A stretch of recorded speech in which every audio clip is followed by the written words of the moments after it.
back, everybody, to the Breachers VRML. I'm your host, Gibular Bob, and today I'm with Team Acer, currently the #1 seed in NA right now. How did you feel heading into your matchup against Devour?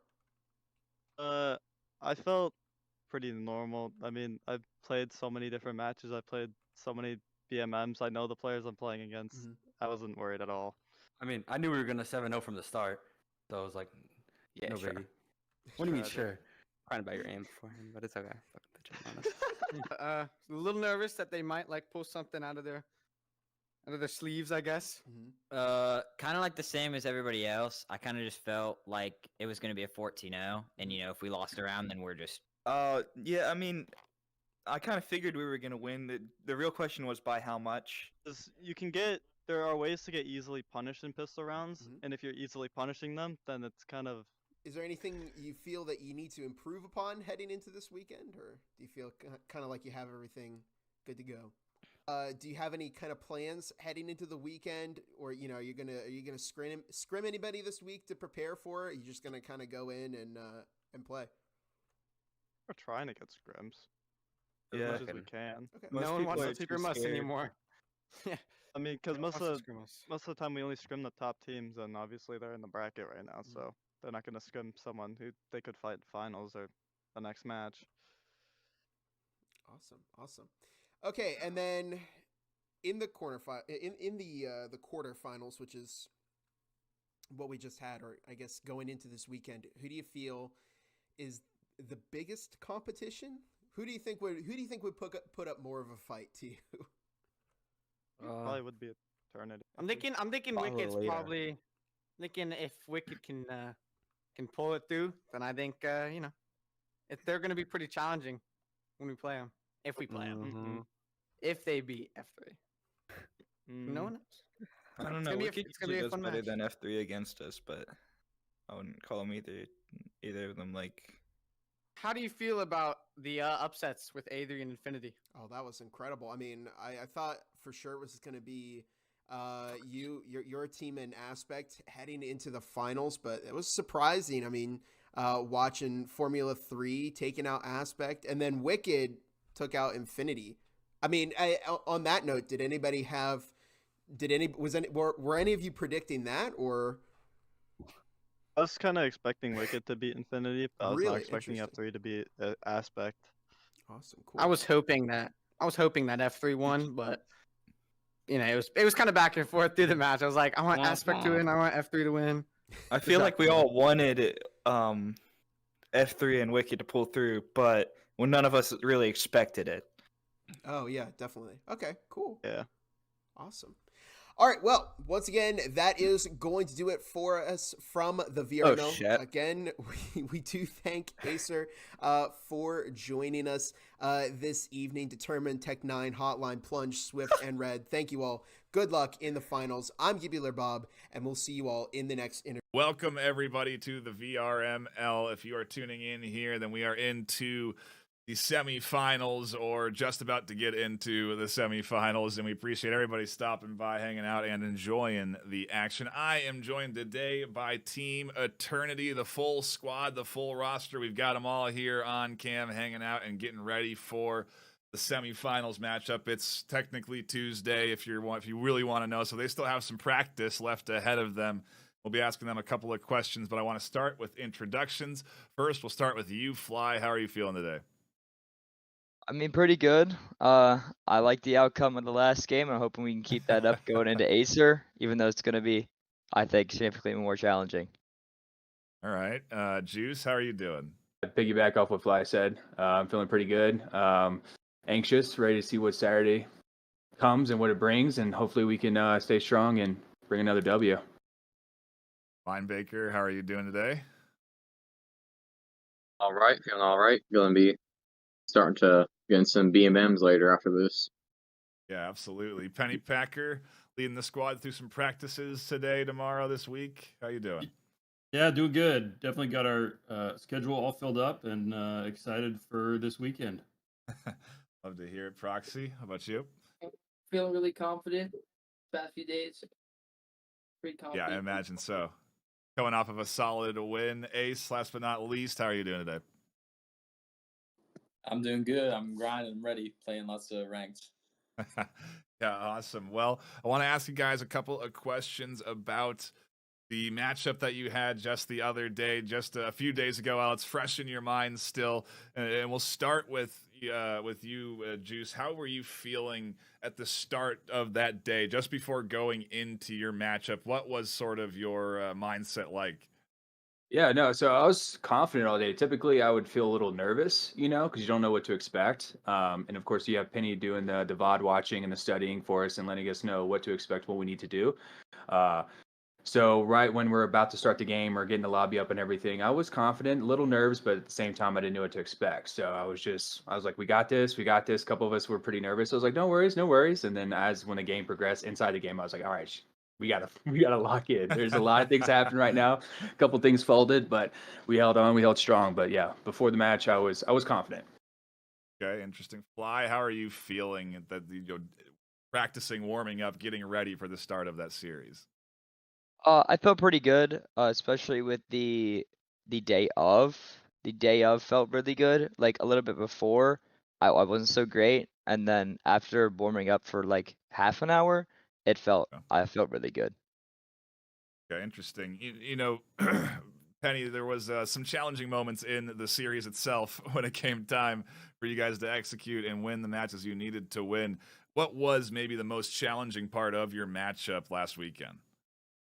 I mean, I definitely put a lot of time into VOD reviewing and trying to articulate what to expect to the team, but they are a tricky team, and they rarely repeat things, so it was hard to predict. I think we got lucky once on factory defense. We got lucky once, and we're upstairs, and we predicted that one pretty well, and I think it was like 5-0. I don't think anybody died on that, so that felt really good. Really rewarding. Felt like that time spent VOD reviewing was worth it, but that was probably the only moment, and everything else was them just I talked to Crimson after the match too, and they were just kind of trying to counter us and us countering them all at the same time. It was just Anyone else want to weigh in on that? Ace, Proxy, did you have any moments where you were worried, the stress, anything like that? Yeah, definitely before the match. I was a little shaky. I actually slammed an energy drink, so I was a little off, but yeah, we did strong. We finished strong. Or Ace? Yeah, I've literally just gotten off work, just ran in the house and got on. So you had no time to get nervous, really. You were just getting thrown right into the game. Love that. Obviously you guys had some struggles, but you ended up winning. Was there any point when you were playing that you felt like you had the win sort of secured, Juice, where you felt like we're looking good now, finally? Yeah, for ship. When we went to the second map, the way I was kind of going, and then I just started really popping off, and my accuracy was 100% right there. So I was like, we're not going to lose this. We have this. And then we folded some rounds. We overplayed some plays, got too aggressive at some points. And if someone, like I messaged Penny, I was like, if someone would just said slow down that last round, we were in top floor. And that was the round we were going to win. And then Proxy rushed in. I was like, all right, I'm right behind you. I'm not going to leave him behind. So I rushed in right behind him. I died from somewhere from connector. And then Proxy dropped. And if we would have just slowed down, we actually would have came out strong there on that map. But from the beginning of how confident I was playing, I was 15-4, 15-5 or something like that. I was like, how did we just lose this? Yeah, we had some standout shooters over the course of that weekend. I mean, what is that? How does one player get 15 kills in the game? I mean, obviously we see it happen, but is it just luck? Or is it juice? Like obviously you're the one that did it. So is it the moment, is it just the situation that it unfolds that way, or you start to feel hot? What's the real solution there? How does that happen? I think once, before each map starts, right? Everyone's a little shaky. Everyone's a little nervous. You get a few picks in here and there, it kind of builds your confidence. If you drop, it's all about the mental state. So that map, when I hit an ace on one round, I was just super confident, overplaying, overextending, and then there was not any nerves there. So I was playing really aggressive, and it was working out in our favor, of course. Yeah. But I think what breaks that momentum is not knowing when to slow down. Yeah. Yeah, it's hard to. Well, yeah, you can get carried away sometimes. Yeah. And then you sell around. Yeah, you fold, and that's what I did. I felt it at the end. Well, hey, you still came across with the W at the end of the day. You are going into the semifinals this weekend. What are your plans for this week? You got scrims all lined up, or do you have a busy schedule, Penny? What's the overall play to get ready for the weekend? Yeah, scrims and VOD reviewing. I think what makes it a little tough is if we win, we like the next day we have 1 day to prepare for the next team. Even if we lose, actually, we are still fighting for third place then, right. And so you got 1 day to review. So it's kind of like, okay, how do we want to spend this time? So I think spend it on our next match and just keep doing it 1 day at a time. But scrims and VOD review. Are there any teams that you're keeping an eye out for that you're worried about at all, Juice, as you get in and get ready for the weekend? I mean, obviously you have your matchup. Oh gosh, I'm blanking on who it's up against. Acer. Yeah, you have Acer first. That's kind of the tall order, right? Are you even bothering to look past Acer at this point right now? Yeah, that's our full focus. What's funny is our past 2 leagues, Acer has always been the barrier where we need to break through to get to the next game. Like the first one was VRML, we matched up to them for first place and they beat us, and then it came to BCL where we had actually beat Acer to make it to get past semifinals, and luckily we've won that game, so we're able to win BCL, and then now we're in VRML. Same thing, just to make it to finals, we actually have that barrier right there again. So it's kind of like a rival, I would say. And it's also VRML preseason. It was that even same exact spot, semifinals. We had Acer, and then we lost by a few rounds there, or there was like a turning point in Skyscraper or whatever. But anywho, and then we had to fight for third. So it's in a similar boat. We got to beat them at semifinals, and just like BCL, we had to beat them in semifinals to get to the finals. So it's history is repeating itself. For sure. Yeah. My gosh, it certainly seems to be a rivalry that you guys have unfolding in front of us, and we cannot wait to see Acer versus Eternity coming up here in the semifinals. It's going to be quite an exciting game. The best of luck to all of you guys. Any final shout outs from anyone on the cast here? Anything you want to plug, anything like that before ultimately you guys go and start playing against Acer? More of a, we appreciate everyone. We appreciate VRML, the casting crew, the whole league in itself, providing this opportunity for us to play for. And we appreciate, money. At the end of the day, we're all playing for the money. So I think we'll win some money no matter what. So we appreciate the funds contributing to bills or outside fun, Absolutely. Any other thoughts? No, perfect. All right, I appreciate it. We're good. Then we will wrap it up here. Shout out to Eternity again, and we will catch you all in the semis. Good luck. Thank you, Nightfire.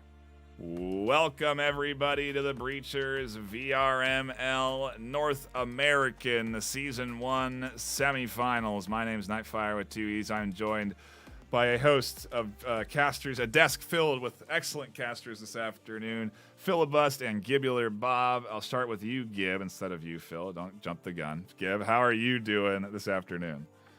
I'm doing great this morning. I cast a really, really exciting EU semifinal. No kidding. Velocity versus .com there, and wow, that was an unexpected result at the end of that. Yeah, we'll get a little bit into the matches that have been played this last few weekends. But Phil, how are you doing today? You've also been into a bunch of casts already. Yeah, third one of the day so far. It's a great day to be a Breachers fan. None of them have disappointed. It's been non-stop action for the entire playoffs, really, to be honest. And just excited to keep it going. Yeah, we are certainly excited to keep it going. The way that this has worked, if you are just tuning in, is that it has been 13 weeks of regular season gameplay to get to this stage. These teams have been playing and competing for 13 weeks, each week playing games, sometimes 2 games a week, to qualify in our top 7 ladder for each region. These teams that are playing this afternoon have all qualified in through that top 7, and they are now competing after playing last weekend and eliminating their opponents for a chance at the prize pool of $10,000 in cash and hardware, split across all the regions, but there is certainly a lot on the line this afternoon for these teams as we get ready to dive into action in about 30 minutes from now. We'll be jumping into round number 1 of today's matches. We got 2 to look forward to, but before we get there, I do want to look back, Gibular Bob, at some of these teams' performances, how they played over the course of last weekend, because we just had some spectacular upsets that we weren't really anticipating on the NA side. Yeah, it was crazy. I mean, and a lot of people weren't anticipating it. I mean, going into it, it seemed like everybody thought, you know, Acer would make it through, Aspect would make it through, Infinity would make it through, because they dominated all season. Now, Acer made it through. They played incredibly well. But it was a shock to see Formula 3 beating Aspect when Aspect had seemed so confident. They played incredibly well in the entire season. And then after that, you know, when I was there, we watched Wicked beat Infinity, which was another very, very unexpected result there. So it was just kind of an entire weekend of upsets. And I think, you know, this weekend it's probably going to be just about, if not even more intense than last weekend. No kidding. I really do think, especially these matchups we have coming up, Phil, are some of the best matchups that we're going to be able to watch all year. You know, for our first matchup of the day, we have Acer and Eternity, and we'll talk about that in a little bit. But we are going to be getting into Wicked and Formula 3 second, and that second matchup is one to look forward to. I want to talk about that one first, Phil.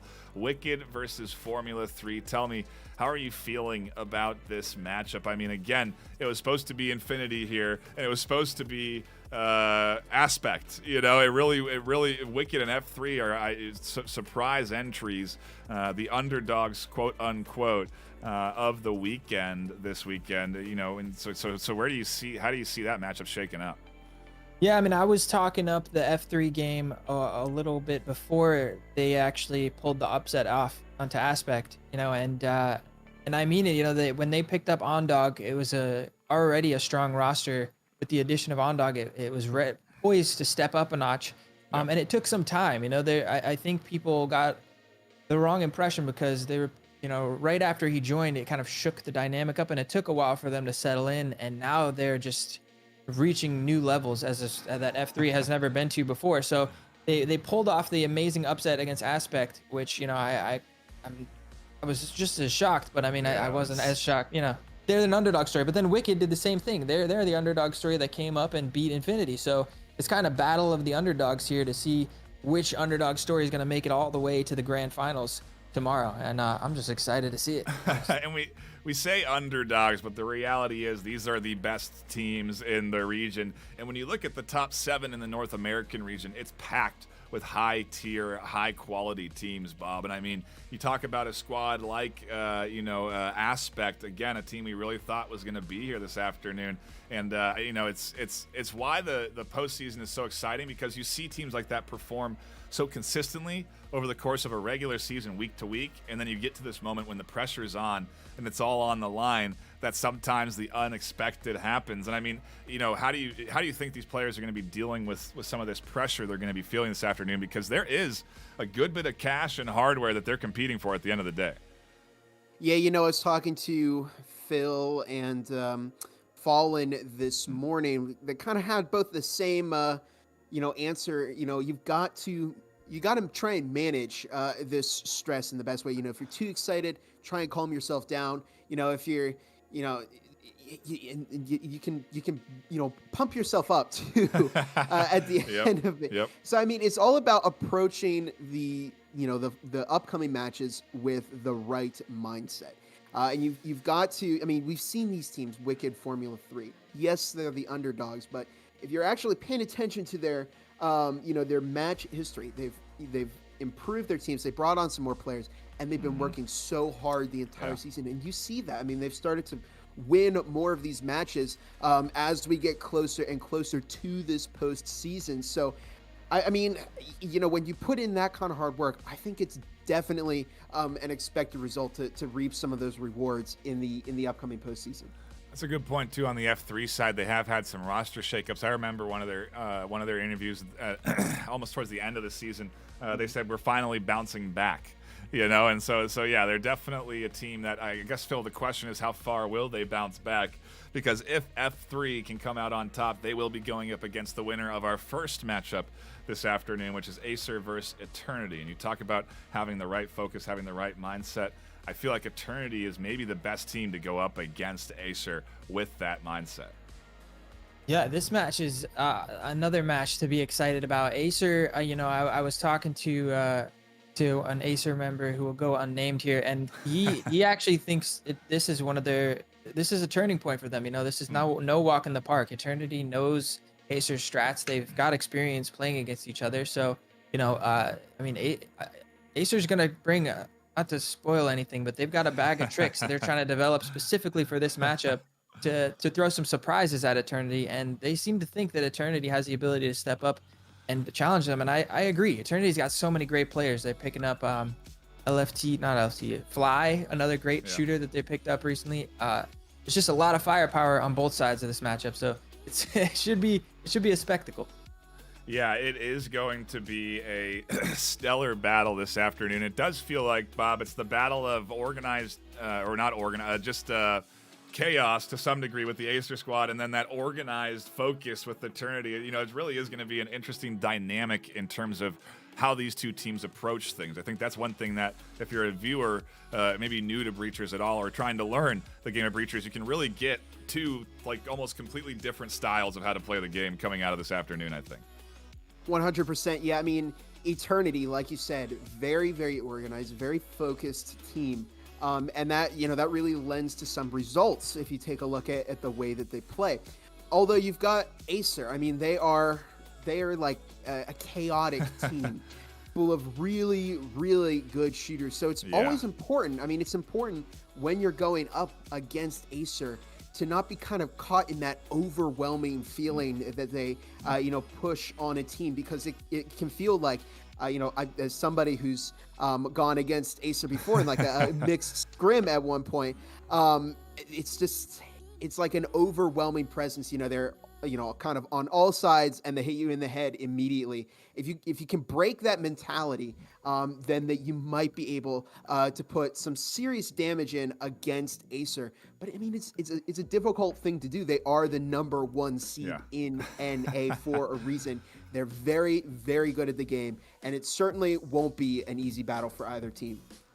Oh boy, it is a lot to look forward to, and it is just around the corner. We're about 20 minutes away from getting into Acer versus Eternity. And for those that are just tuning in, a reminder that this is not the end of anything. This is the semifinals that's happening today. We've got 2 matches, again, Acer and Eternity. A reminder on the bracket coming up first after this pre-show, Acer and Eternity, and then second will be Wicked and Formula 3 almost immediately after this matchup that's coming up, Acer and Eternity. The winners move on to the grand finals tomorrow. We'll be starting at the same time on the same channel. You can see the event has already been created, so you can sign up and not miss out on that event. And you can catch the 3rd place match in the grand finals play out on this platform. It's going to be a lot to look forward to. And on top of all of this, we have some giveaways going on. HyperX, one of our sponsors, has come in and will be contributing into giving away the Cloud Core headsets across today and tomorrow during the North American broadcast. So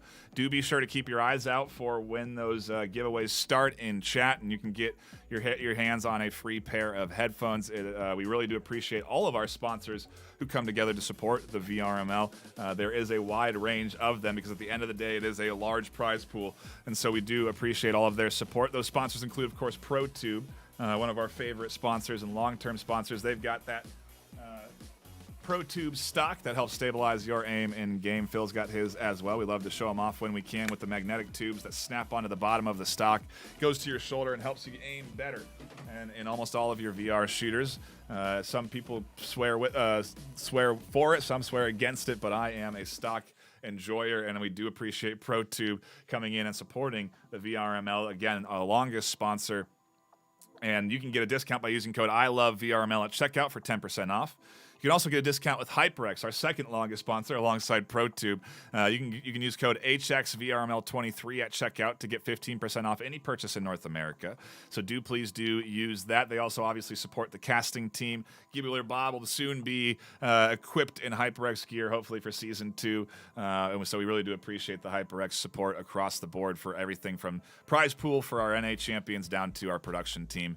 It means a lot and helps with the quality substantially. We're also sponsored by Helga, the esports bot manager. They're contributing first and second place lifetime subscriptions. So for the NA captains of first and second, they'll have that bot for life, which quite frankly is probably a pretty good service, because if you think about where we're going with VRML, we just announced 2 new leagues. We've got new seasons coming up, season 2s, 3s, all of that coming down the line this year.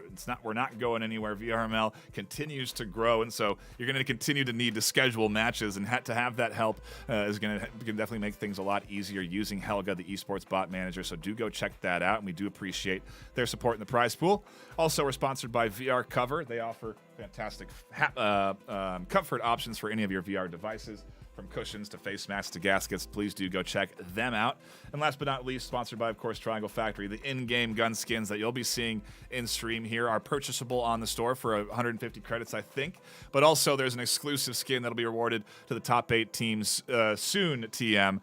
You'll be seeing in-game, and we've been showing that off from here a little bit across different interviews and stuff. So we really appreciate Triangle Factory support, as well as they contribute into that cash prize pool. But that is the full boat of sponsors that are coming together to make this a reality, this afternoon a reality, the VRML and this pre-show, the postseason, everything a reality. So we really do appreciate all of their support, and ultimately it adds a little bit of extra pressure onto all of the matches. And so on that note, on the note of the matches, as a reminder one more time, these 2 coming up, Acer Eternity, Wicked Formula 3. I'll start with you, Bob. Who is going to be winning Wicked Formula 3 and Acer in Eternity? Who are our grand finalists going to be?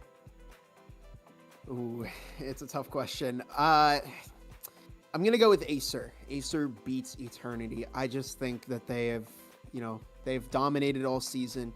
And I really think they've got the potential to bring this match home. If they're on point with those gun skills and strategies. Going over to Formula 3 Wicked, it's definitely a tougher call to make there. I'm gonna go with Wicked. I predicted Wicked would beat Infinity last week. I'm gonna stick with Wicked. They haven't let me down so far. But I've eaten my words already once today. I predicted Blaze EU was going to go into the grand finals, and as I think as Phil pointed it out, the top 2 teams over there that everybody thought were going to the finals are in the 3rd place match. And on that note, if it does come down to Eternity Formula 3 in the 3rd place match here, I'd probably say Formula 3. I think Formula 3 pretty solid. Getting ahead of yourself for tomorrow's pre-show, okay, which we'll be doing as well for the finals. But I'll be asking that question again, so keep that in mind. Maybe it'll change. We'll have to see. Yeah. Phil, your call on who's coming out on top this afternoon in these 2 matchups. I'd like to just say, going right into, I'm pretty sure the Season 2 grand finalist is going to be, no, I'm joking. I'm not getting ahead of myself there. But no, I'm going to go Acer F3. I think Eternity has the potential to stand up toe-to-toe with a team like Acer. I just don't think that they are as close to assuming their ultimate form, to get a little cringy on you there. That I think it's going to be tough for them today in the Acer match. But I also think F3 is going to take, like, I've been talking them up the whole time. Yep. I think they're really getting closer to their ultimate form. Let's double down on it. And I think, that's just my prediction. I'll keep it short and sweet. I think I'm going to go Eternity and F3 this afternoon. I feel like those 2 squads have shown a lot of dedication to the cause of trying to push through this postseason, and maybe their extra bit of hard work will pay off. Either way, we're in for fantastic matchups today and tomorrow, so you're not going to want to miss any of that action. It all starts in about 10 minutes from now. We'll be jumping into round number 1 of Acer versus Eternity. So we're going to cut to a brief break, get ready for the games on our side, jump into lobbies, prepare everything for you, and we come back. Round number 1 will be kicking off. Don't go anywhere. More Breachers coming up.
Ain't accept and ignore, just kicking down all the doors. Guarantee you, boy, if I ask for it, it's gotta be real big.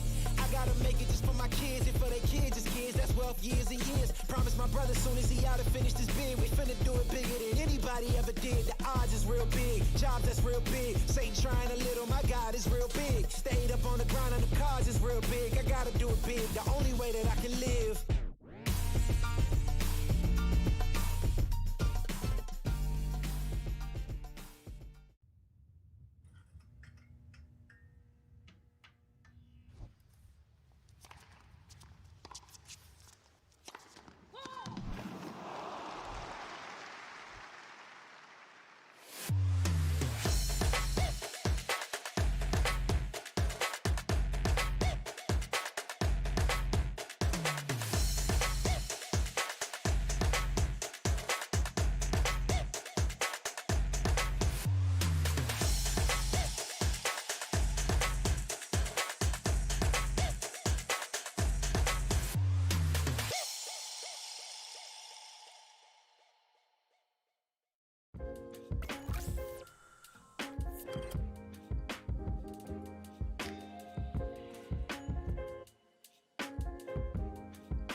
Ain't accept and ignore, just kicking down all the doors. Guarantee you, boy, if I ask for it, it's gotta be real big. I gotta make it just for my kids, and for their kids, it's kids. That's wealth years and years. Promise my brother soon as he out and finished his bid, we finna do it bigger than anybody ever did. The odds is real big, jobs that's real big. Satan trying a little, my God is real big. Stayed up on the grind on the cars is real big. I gotta do it big, the only way that I can live.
Welcome back, everybody, to the Breachers VRML North American Season 1 semifinals. It's taken 13 weeks of regular season gameplay to get here, but we are here through the Challenger Cup, the top 8 elimination. We made it to the semifinals, and I'm joined by my top casting desk, filibustering Gibular Bob. Happy to have you on for this action this afternoon. Phil, I'll start with you. It's Acer and Eternity, and we've got full rosters in lobby ready to go.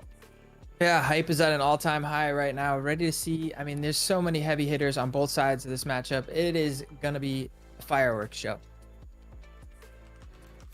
Gib, your thoughts on this matchup? It's, I think, one we've been waiting for a while, to be honest. Pretty much this whole postseason, we've been waiting to see Acer and Eternity. Yeah, they were definitely.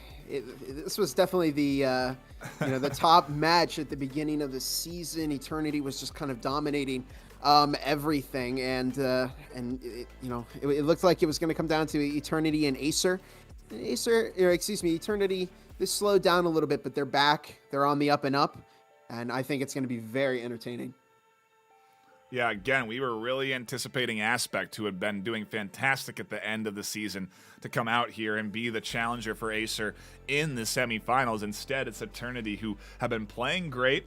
Like you said, last time they went up against Acer, they didn't have such a stellar performance. But maybe now, when the postseason is here and the pressure is on and, that cash, that hardware, it's all on the line, maybe we'll have a chance for this fourth place team, this fourth seeded team of Eternity, to advance through into the finals. Either way, there's no easy matchup in the near future for this squad, whether it is against Acer or the winner of the matchup after this, F3 versus Wicked Esports. There's no clear path for them. It's all hard battles ahead, and I cannot wait for us to get into round number 1 of our first map this afternoon. We are just waiting on the teams to decide which map that will be, and then we will jump into the action. I've gone ahead and given the go-ahead to the teams.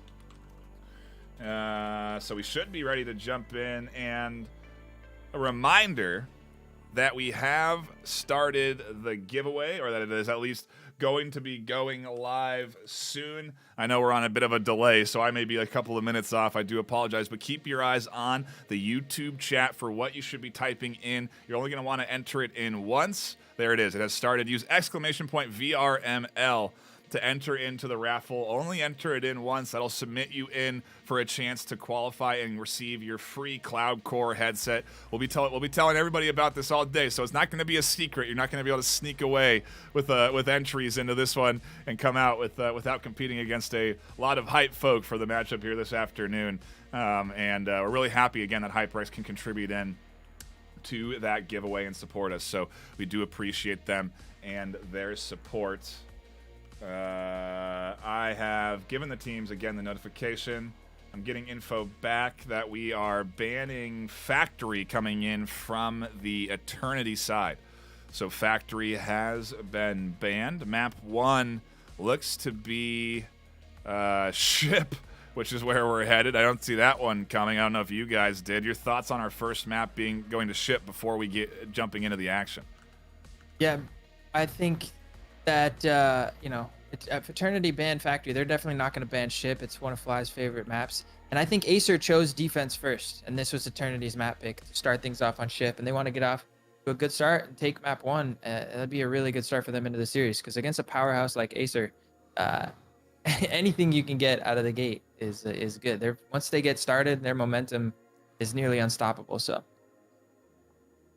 we are just moments away from getting into this one on Ship, Bob. I mean, your thoughts here with Eternity again going on the attack. Is that strategic? Maybe they want the attack on Ship. I don't know. We haven't seen a lot of teams starting. It's been such a toss. I can't remember EU and NA. It goes both ways, to be honest. You can win on Ship attacking. Yeah, it's definitely. I wasn't expecting Ship to be the starting map here. I wasn't expecting Factory to be banned. So this match is just full of surprises already. But yeah, I mean, I've seen the argument that Ship is more defender sided. I've seen it's more offense sided. So if Acer picked defense first, if we're talking about Ship being a defense sided map, Acer's betting big. They're going for that first half lockout. You get as many rounds as they possibly can on the defense. so that they have the easiest offense possible. We'll see if Eternity can meet that, or, you know, it all really depends on the teams, how well a team plays on defense, how well a team plays on offense, because, you know, we've seen, like we saw this morning with Velocity versus .com, the teams were stronger there on the offense than they were on the defense. It looks like we're getting ready to go here. Yep, we are getting ready to dive into our first map of the afternoon. It is taking us to Shift.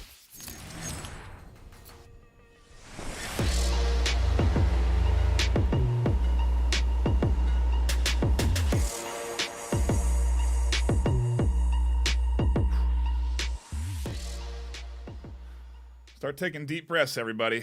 Get the heart rate settled, okay? This is it. We're here. It's the start of the NA semifinals. Big matchups. Nothing but massive plays ahead of us, Bob. Nothing but huge plays ahead of us, Phil. Perfect aim is on the docket that's needed from these teams, and I mean, there's not a lot of room for mistakes. Nope. It is. It's going to be an intense matchup as we come here into the first round. Who's going to start off this first pistol is a huge tone setter for the rest of the series. If Eternity can come out swinging and get a few rounds on the board here to start things off, that's definitely going to help them when down the road when Acer starts to get the ball rolling. I mean, Bob, shoot, we talk about it. These teams, this could be the only round they could get on the attack, so they got to seize the moment when it's the most even, when it's the pistol round, when everyone has the same amount of money and the same guns, or for at least the most part, the same guns. We really do have that great equalizing moment, so could be a chance for Eternity to get on the board. We'll have to see if some drone work comes in on this top floor. And here we have Mindbaker and the Ace entering into the helm here. 2.5 minutes left on the clock. Eternity wasting no time at all with this push.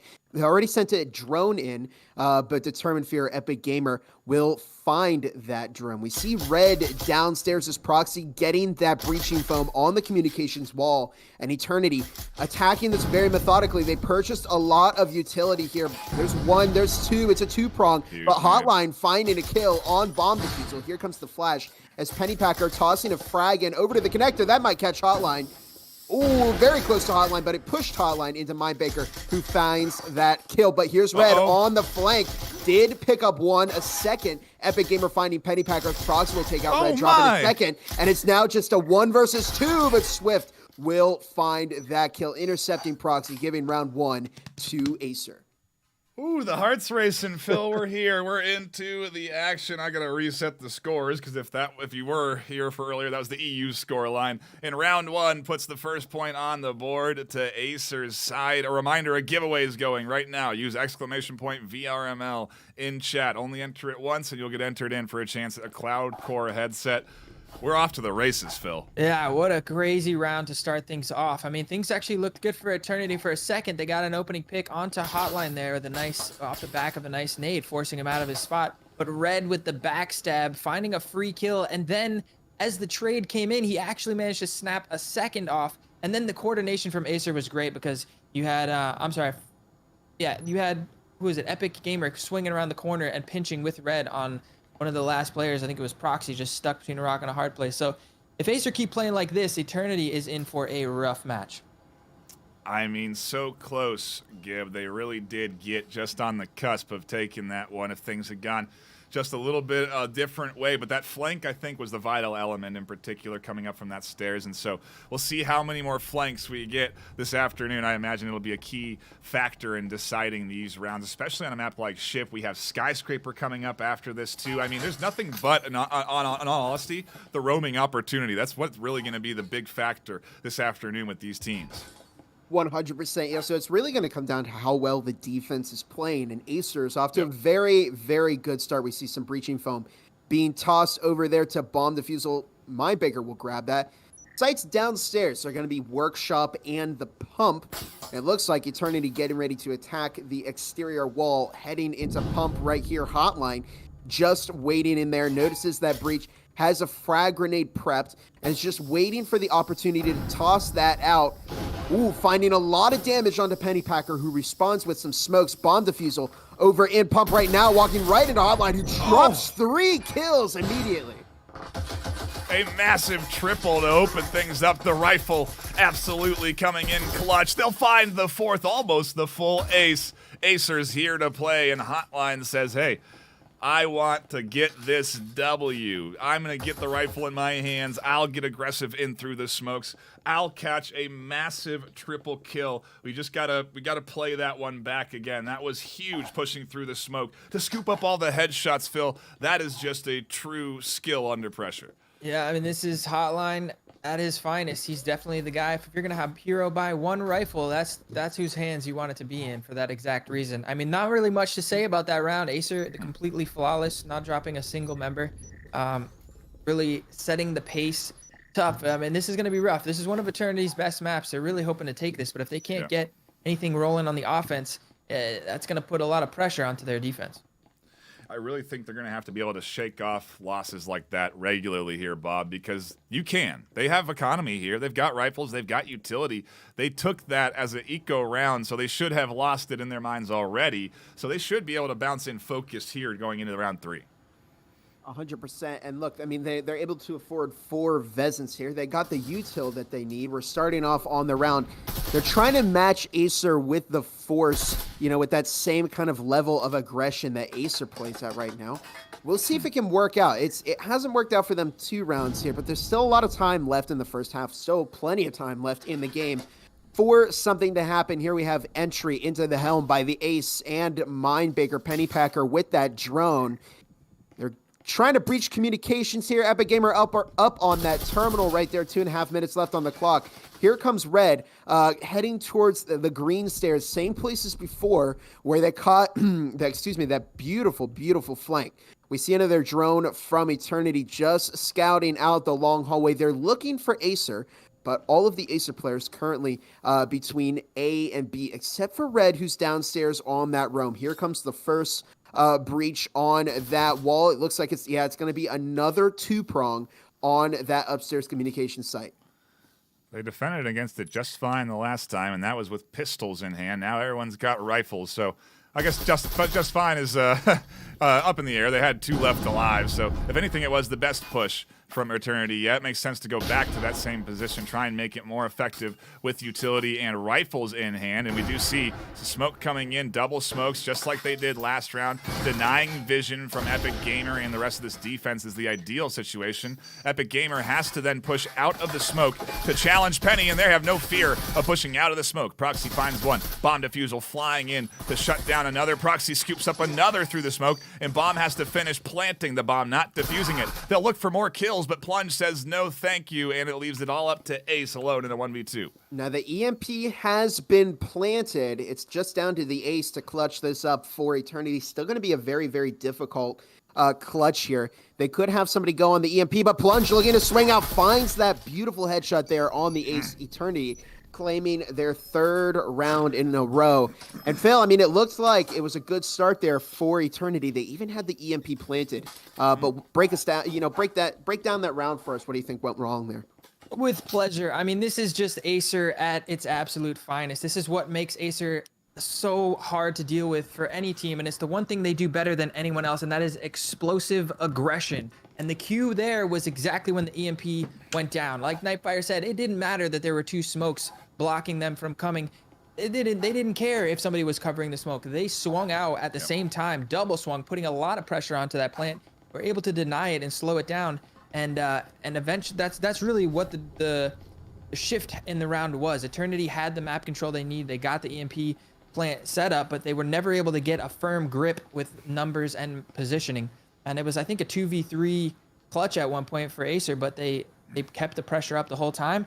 And yeah, that explosive aggression is just too much for almost every team we've seen in the top 8 struggle with it at one point or another. And Eternity are dealing with it firsthand right here.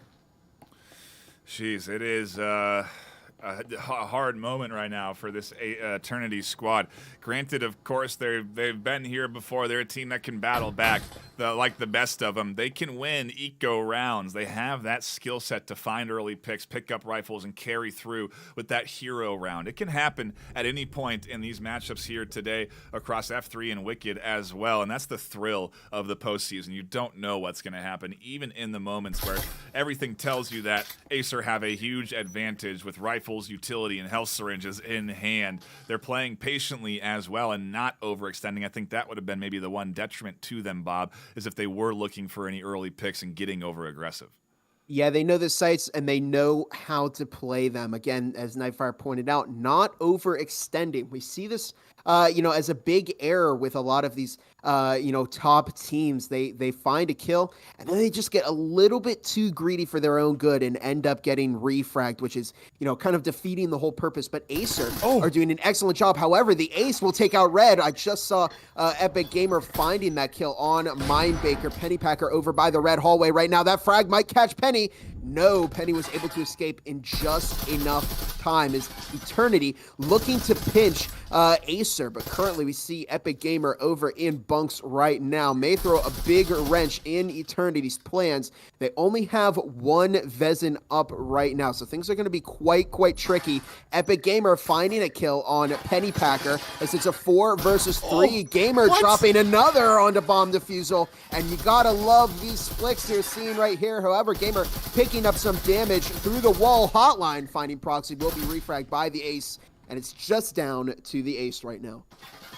1v3 pushing in confidently in the blind fire. I think that's been a key staple we've seen a lot of on the NA side in particular, Phil, is the blind fire around these corners. It really does obviously limit your exposure. And if you know where a player is pushing, I mean, the time to kill is pretty quick in this game if you're getting hit by a Vezin. Yeah, it's a mechanic exclusive to VR shooters that you don't see in traditional shooters, because we're used to seeing little headshot angles and pixel peaks, but in this game, any corner can be turned into effectively a pixel peak where you're just exposing nothing but your hands, but obviously difficult to aim. But these guys have been playing for this game religiously, nonstop, so much they know the angles so well that they don't even need to see where they're shooting. They just, it's incredible to see.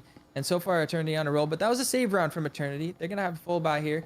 I'd like to see, this is a round. If they can put this one on the board, then this map is definitely still up for grabs. Bob, I mean, what are your thoughts? The counter to that? Do you shoot the hands with the blind fire? Do you just avoid it and let them waste the ammo? What's the play there? Yeah, it's a tough call here. I mean, blind firing is a pretty tough thing to deal with, if you're not prepared for it. But there are several options to tackling that. I'd probably just wait and let them waste their ammo and, rotate over to a different angle. But here we see Mindbaker blowing up both of the hatches for this Eternity push. Looks like they might try splitting the push between communications and navigation. And this could be very, very tough, if they're not keeping a close eye on their angles there. We do have some players from Eternity over by Helm right now, Bomb Defusal and Proxy. Looked like they were testing the waters a bit over there, but we see the Ace right outside of Helm. Mindbaker right outside of that green stairs over by Site B. Now, Red is on those stairs over there right now. We see Mindbaker playing the hatch. 2 minutes left on the clock. Eternity taking their time with this push.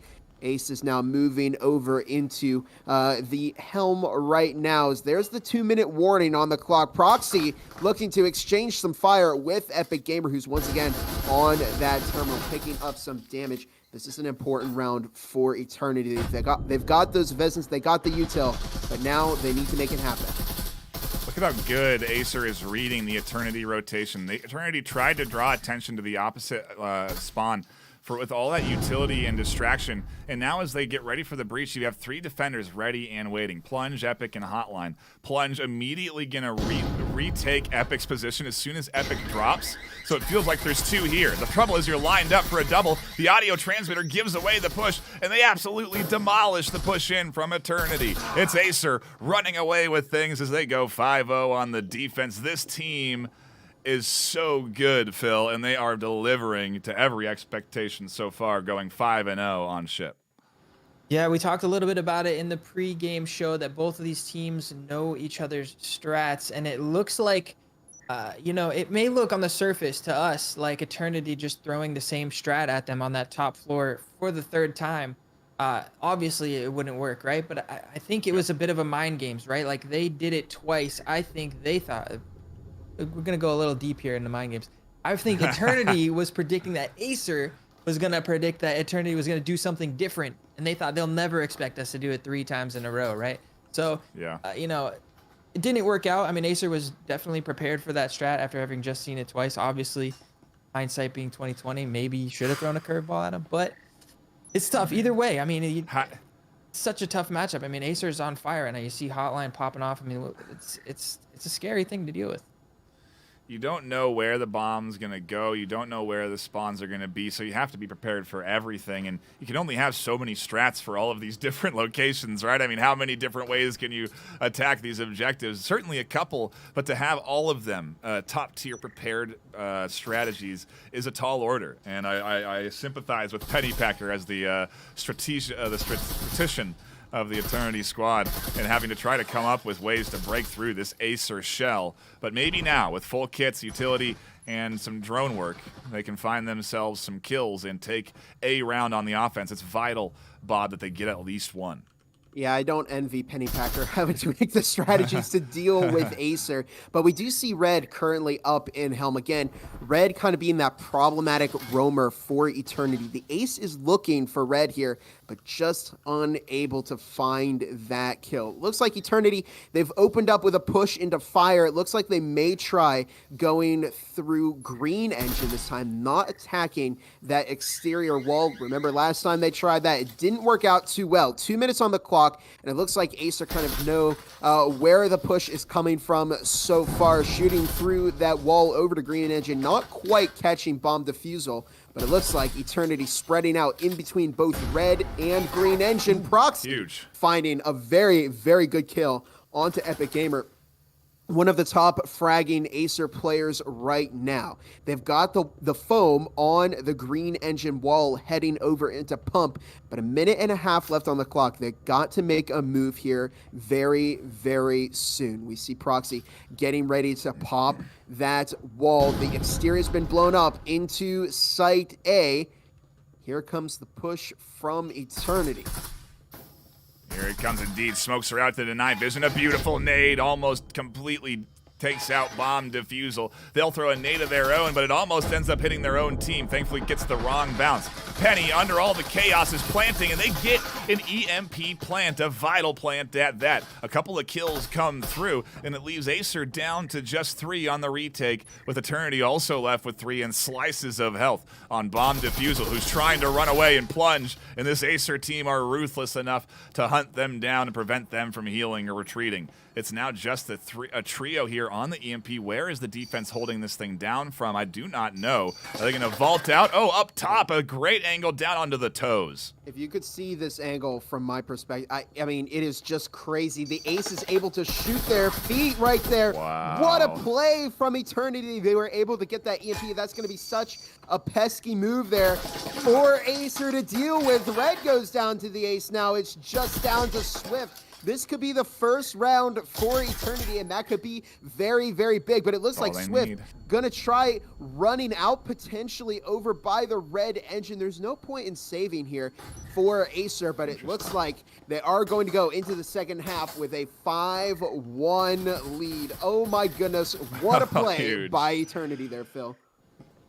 You know, Phil, explain to the people tuning in why just this one round really does mean a lot. Sir, Acer is winning 5-1, but we swap sides now and reset the economy. Yeah, so I mean, that really opens up a lot of potential. It may not seem like a lot, one round, but a 6-0 is definitely possible. I mean, you got to understand how difficult attacking on a map like Ship can be. It's very similar to maps like Skyscraper, where you see 5-1s and 6-0s somewhat consistently, you know?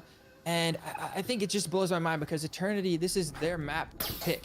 The reason that Factory was banned is because they didn't want to ban Ship. Most people will ban Ship. They're busting so deep into their bag of tricks to get one crazy post-plant situation where they can win a 2v4 to get one round on the board, and that makes this whole thing possible. Now, they can't make any mistakes, like it's completely flawless, but if they win the pistol and they roll that into a second round and they get the economic advantage rolling in, and then keep that momentum going for the entire half, it's not actually out of the question to think they might just 6-0 sweep and win this entire map.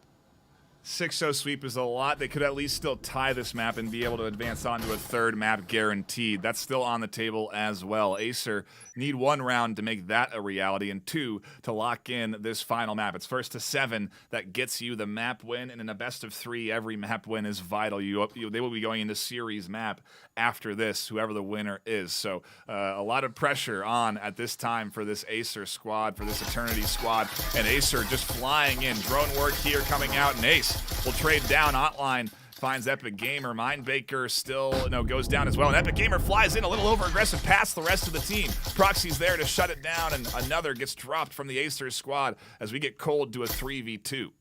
Yeah, 3v2 down to Plunge and Red against Pennypacker, Ace, and Proxy. Problem for Eternity, though, is Ace and Proxy are very, very low on health. But, I mean, we saw a great response there from Eternity. Acer, they tried to break their formation and push into the site. It did not work. Oh, my goodness, the Ace might be caught by that. Looked like Proxy might go down as well. But they're both just still hanging in there with just a tad bit of health left. Plunge on 12 health, getting ready to swing that door into the cafeteria. Proxy just looking for a kill there. They're swinging. Proxy finds Plunge, and this could happen. It's now just down to Red, the last remaining Acer member standing. It's been a great response from Eternity so far, but, I mean, it is still possible for Red to win this. Anything's possible at this point. 1:20 left on the clock. There is time for Eternity for Acer here. It could go either way.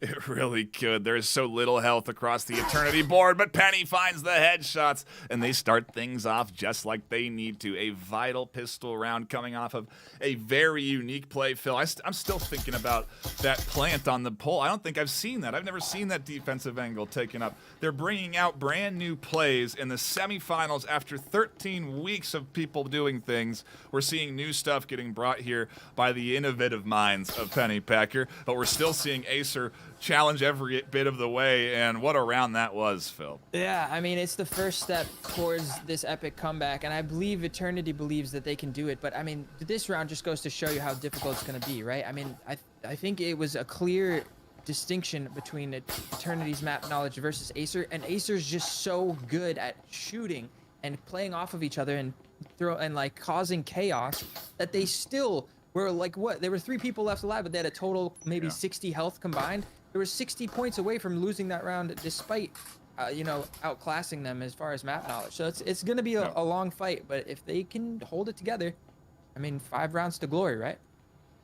Oh, we are here, Bob. We are in it. It is round number 7 of this map 1 best of 3. I can't wait for this to continue on. And, well, we don't have to wait. We're into the action now as this team, Acer, plunges in with pistols in hand. Eek goes across the board, except for, I suppose, Proxy taking that rifle. Yeah, and we're seeing a very slow approach by Acer here as they're checking all of their corners in a crouched formation. Interestingly enough, I was expecting Acer to be a lot more aggressive on this offensive half, but so far they've been playing it a little more passively than I have been expecting. Of course, this is a super eco round here. They've only bought breaching foam. And what they're doing right now is that, they're buying, the minimum requirements, those attachments for the Jesper and the breaching foam so that they can afford Vezins and Util in the next round over. So they are, they're ecoing very, very hard here. 2 minutes left on the clock. They're probably not going to expect to get much out of this round, but I mean, we do have Spectrals versus Jesper. I mean, Acer could find some kills here before going down. They're now right outside of navigation. Eternity is looking for them. And it looks like they're getting ready to pop open that door blocker once they have the 4 of them there. Oh my goodness, Pennypack going to put something down. Drops a frag and drops 2. It's a triple kill from Eternity. A quad from Eternity. And Hotline, the last member of Acer, standing on 1 health at the moment. What a bizarre turn of events there as Eternity claiming 4 Acer members. They never got the door blocker down? No. I thought they all hit it, but they got the close corner peek shut it down, and then all of a sudden they're exposed. That's the danger of the door blocker, and we haven't seen a door blocker really come to the save like that in a while as Ace cleans things up with some good guesswork through the wall. 1 bullet's all it took. But what a great play there, and what a great use of, again, that door blocker. Static emitter, yes, last weekend was an MVP when it stopped an entire team from pushing one route. The door blocker there completely shutting them down, Phil. I mean, every bit of utility matters in a series like this. Yeah, I mean, I had the unique opportunity to talk to one of Acer's members this week, and this is what he said about this matchup. They know our strats, and right there, that's what that looked like to me. Like Penny Packer was just like, wait a minute, and he came towards that door blocker with a nade already primed in his hand, and they managed to kill him and catch them off guard. But he only had a pistol anyway, and that nade got 2 kills. It was just like a hard read, and the jig was up at that point, you know. But with 5 Jespers, you kind of expected that. So far, Eternity's doing what they need to do. 3 to 5, 2 more rounds, we're tied up. Like I said, this is where they're gonna do it. If they win and take this map, they really have a chance here. It is an exciting time to be tuning in and catching the action here. If you're just dropping by, we appreciate you hanging out and enjoying what is the North American semifinals for Season 1 of Breachers VRML. It's nothing but high octane action, Bob, and now a little bit of drone work before, Penny scoops up an early aggressive pick. Wow, that was very, very unexpected. But yeah, Penny actually, I think, was over on out the window in bunks, yeah, and shot through the window to take out Epic Gamer. Wow, this is just Eternity have had such a great response here in the second half. And yeah, I mean, I don't think anybody was expecting this heading into the second half. Acer just dominated, but Eternity, they found that 1 round, and so far they've done an excellent job of just hanging on. Hotline tossing a frag in there. That actually didn't find that static field emitter in the red hallway. 2 minutes left on the clock right now. A frag tossed out. Ooh, almost finding Hotline there, but I think it just bounced off the wall. There's the actual 2-minute warning on the timers. Proxy just doing an excellent job jiggle peeking, blind firing, slowing down Acer as much as possible. Meanwhile, Red right outside of bunks right now where Penny Packer just waiting. Penny Packer already found 1 outside of bunks. I wonder if Penny Packer may find a second. Got to be hearing all of the grapple work from Red here, and what great timing as Red was just about ready to commit in. Penny says, hey, you know what? We haven't been getting aggressive on defense. You guys have been playing real reserved on defense. Let's try something different. And, I mean, they are out here on the hunt, finding kills, shutting down everything from the Acer side, and oh boy, what's the play here from the Acer team? They're certainly not pushing in any longer from that angle, and it could be a full eco round. It could, I mean, Phil, we've talked about it. You know, this could be a moment where you get 3 left alive. You haven't found a single bit of information. You haven't got a single kill. You haven't even got inside yet. You know, maybe you just hold on to your rifles and take them into the next one because they don't have much of an economy at this point. I'm almost ready to hand it over to you on the analyst side because we could really just be sitting here, but I'm not quite sure. Bob, what do you think? Are we going to be going into a save here? Hard to tell. We've had situations where it looked like they were going to save, and then all of a sudden, with 10 seconds left, they run into this fight, which is something I will never understand. But it looks like Acer are definitely playing that save round right now. They're not getting too aggressive.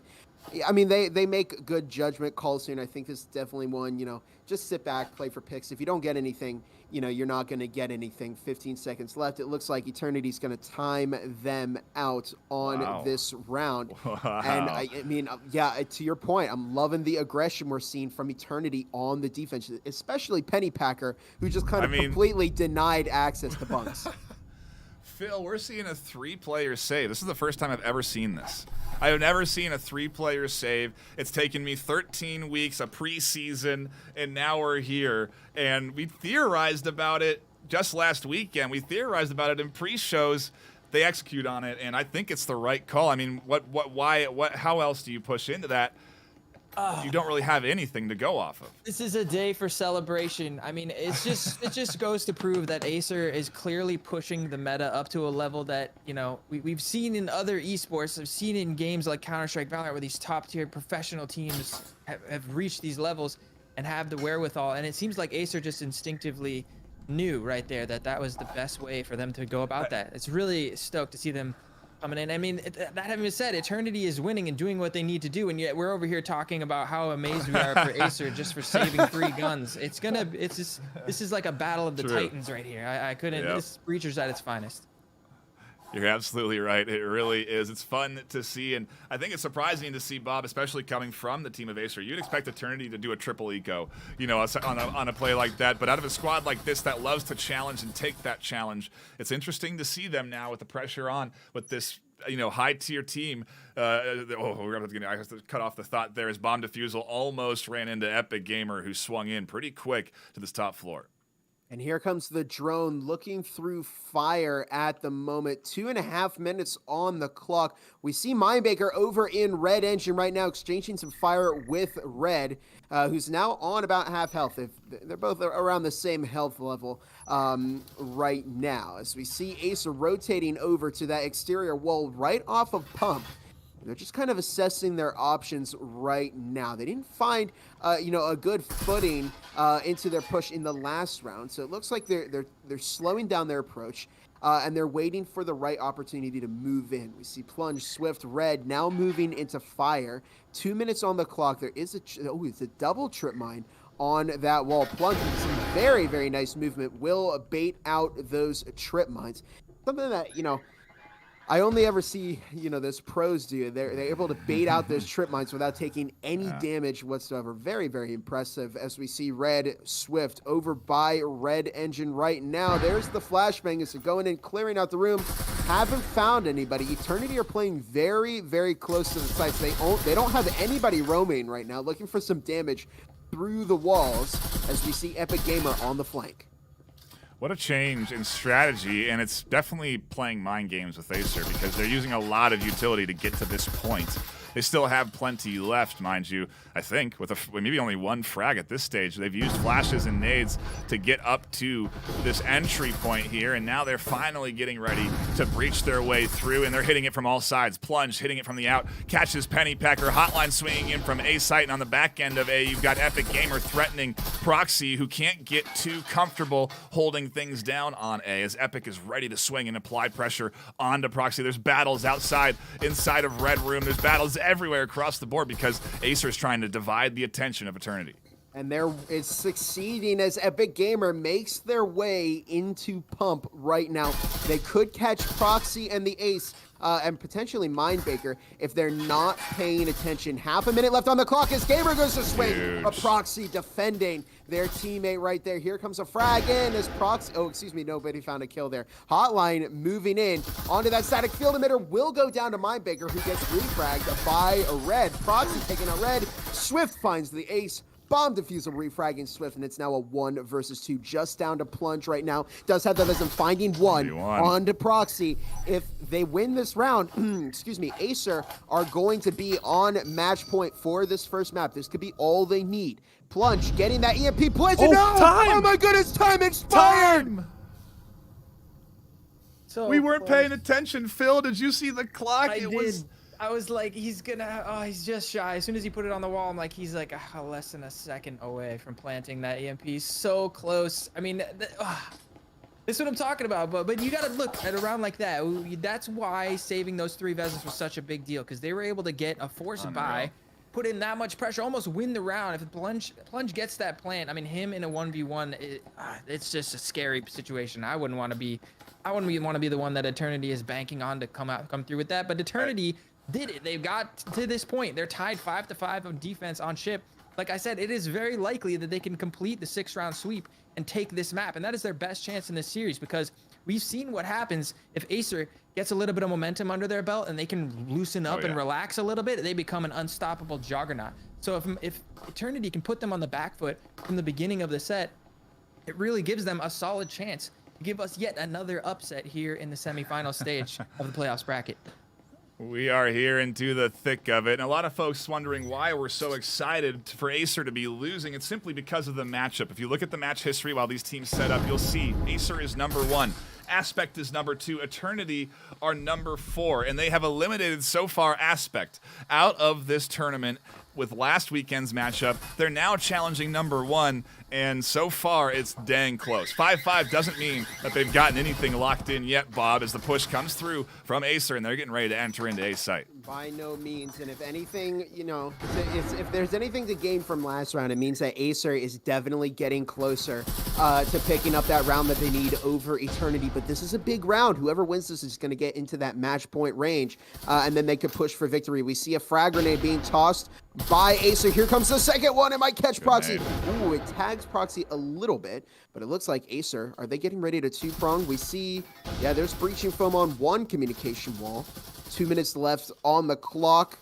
It looks like they might try and get it on the second wall, but Mindbaker just holding the wall down. Yeah, there's the breaching foam on the second wall. Bomb defusal just waiting over by the table in communications. There's the other breach. Just bomb defusal picking up. Epic Gamer will be refragged by Hotline. However, here comes a smoke from Eternity. They're trying to stall Acer for as long as possible. Hotline finding Mindbaker right there as the ace just sitting back by the bomb. Waiting for this team to come flying out of the smokes or for the smoke to dissipate. They have to push through if they want to plant onto site, and they're holding the ultimate angle essentially as that smoke does disappear. They lose a little cover and things get a little dicey. Ace and Penny Proxy, it's all that's left for this Eternity squad, a 3v4. Everyone is pretty dang healthy. There is a limited amount of utility. Ace doesn't want to swing out too aggressively. They time things just right to pick up a huge double. Swift evening the odds to a 2v2, and finally the final kill coming in over the top from Swift, a massive clutch. Acer get a vital round. Guarantee we're headed to at least 3 maps, maybe only 2. If Acer has anything to say about it, Phil, they've got their thumb on the pulse of this one, and well, we could be headed. I mean, that would be something? 6-6 map 1, Eternity Acer. I think that wouldn't be a start that anyone would have necessarily predicted this afternoon, but it's a real reality at this stage. Although the economy for Eternity is not looking good, Acer are in a good shape right now. Yeah, this is it's heartbreaking a little bit to see how hard Eternity worked to get all the way up to 5-5, and then I mean, you say it was a very crucial round to lose, but every round in this entire second half has been so crucial. Even the last round of the first half, Eternity putting that one on the board was crucial. It is just an epic battle, and I agree. I think, Eternity, they got to dig deep into the bag of tricks on Ship and find one extra trick to pull this round, because it's so huge for them to go into the second map tied up instead of being down a map. I'm just looking at the script real quick, Bob, before we get to the next one. I think we're on track so far, so things are looking good here for map number 1, and cannot wait to see how this final round of map number 1 unfolds.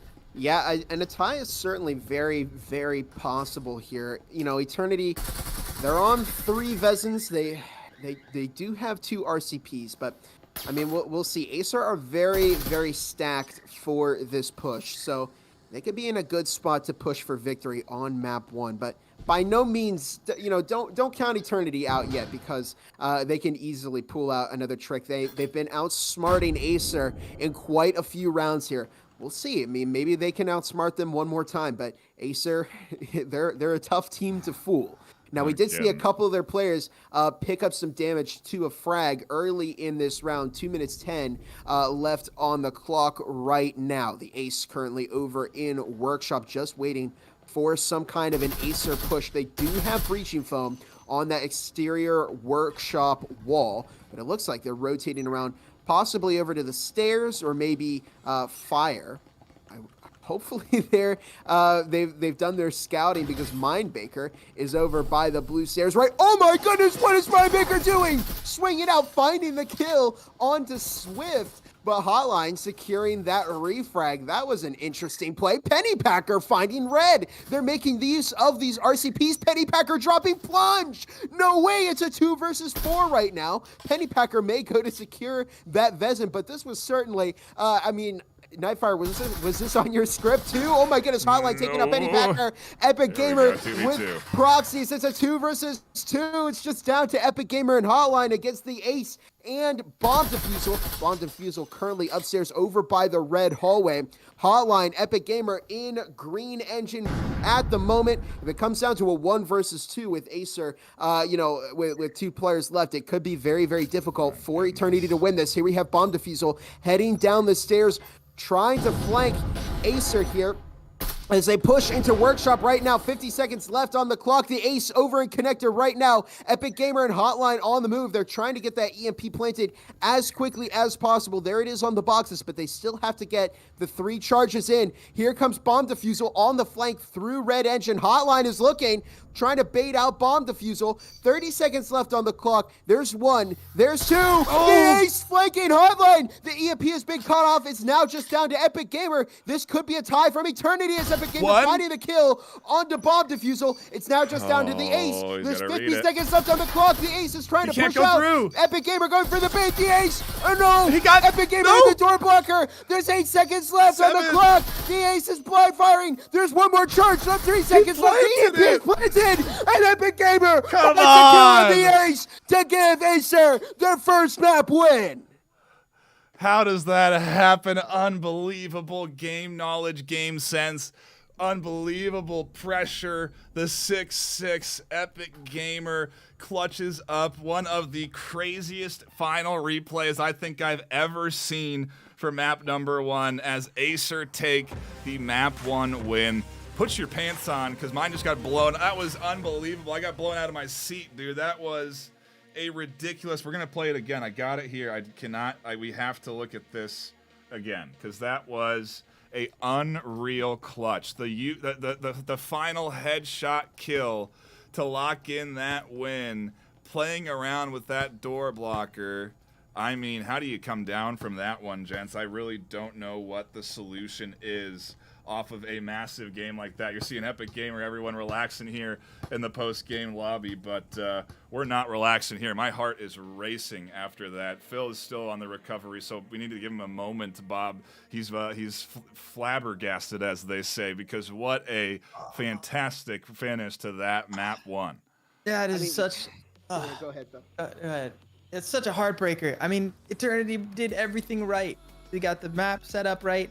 They took the 1 round they needed to. They did everything to at least get that tie. It was so close. When Mindbreaker vaulted out that window, it was actually so genius, because if there is anybody there, he gets the 1-for-1 trade, but more importantly, he gets the information, and it allows Pennypacker to shoot out that window and cut off the rotation, and they're stuck in that corner of the map. And they got a 4v2 at one point, and that was just the sickest 1v1 I've ever seen. I mean, like for Breachers, VRML, for esports, for VR esports entertainment, that was a new peak for me right there. Oh my goodness, what a crazy way to end map 1. I dare say we're almost guaranteed a timeout, Bob, from these teams, and if they don't, I don't know how they keep on going. We may just go right into the action here. I thought we were doing a lobby switch, so whatever. We're going to deal with things on our side. I need to recover from that one. That was a crazy finale there to end that series, and well, we are going to get ready for map number 2 on this side. I hope everyone sticks around for more Breachers VRML action, because holy cow, what a way to wrap up our first map. We've got 2 more to go, so don't go anywhere. You do not want to miss out on anything coming up here in this matchup. We'll have a little interview coming up here, so do stick by. Eternity, get a little insight into this team and how maybe they're now going to have to recover off of a crazy map 1 loss. Don't go anywhere. Map 2 is starting soon. Welcome, everybody, to the VRML. If you are tuning in here, then we are into the semifinals, or just about to get into the semifinals, and we appreciate everybody stopping by, hanging out, and enjoying the action. I am joined today by Team Eternity, the full squad, the full roster. We've got them all here on cam, hanging out and getting ready for the semifinals matchup. It's technically Tuesday, if you really want to know, so they still have some practice left ahead of them. We'll be asking them a couple of questions, but I want to start with introductions. First, we'll start with you, Fly. How are you feeling today? I mean, pretty good. I like the outcome of the last game. I'm hoping we can keep that up going into Acer, even though it's going to be, I think, significantly more challenging. All right. Juice, how are you doing? Piggyback off what Fly said. I'm feeling pretty good. Anxious, ready to see what Saturday comes and what it brings, and hopefully we can stay strong and bring another W. Fine Baker, how are you doing today?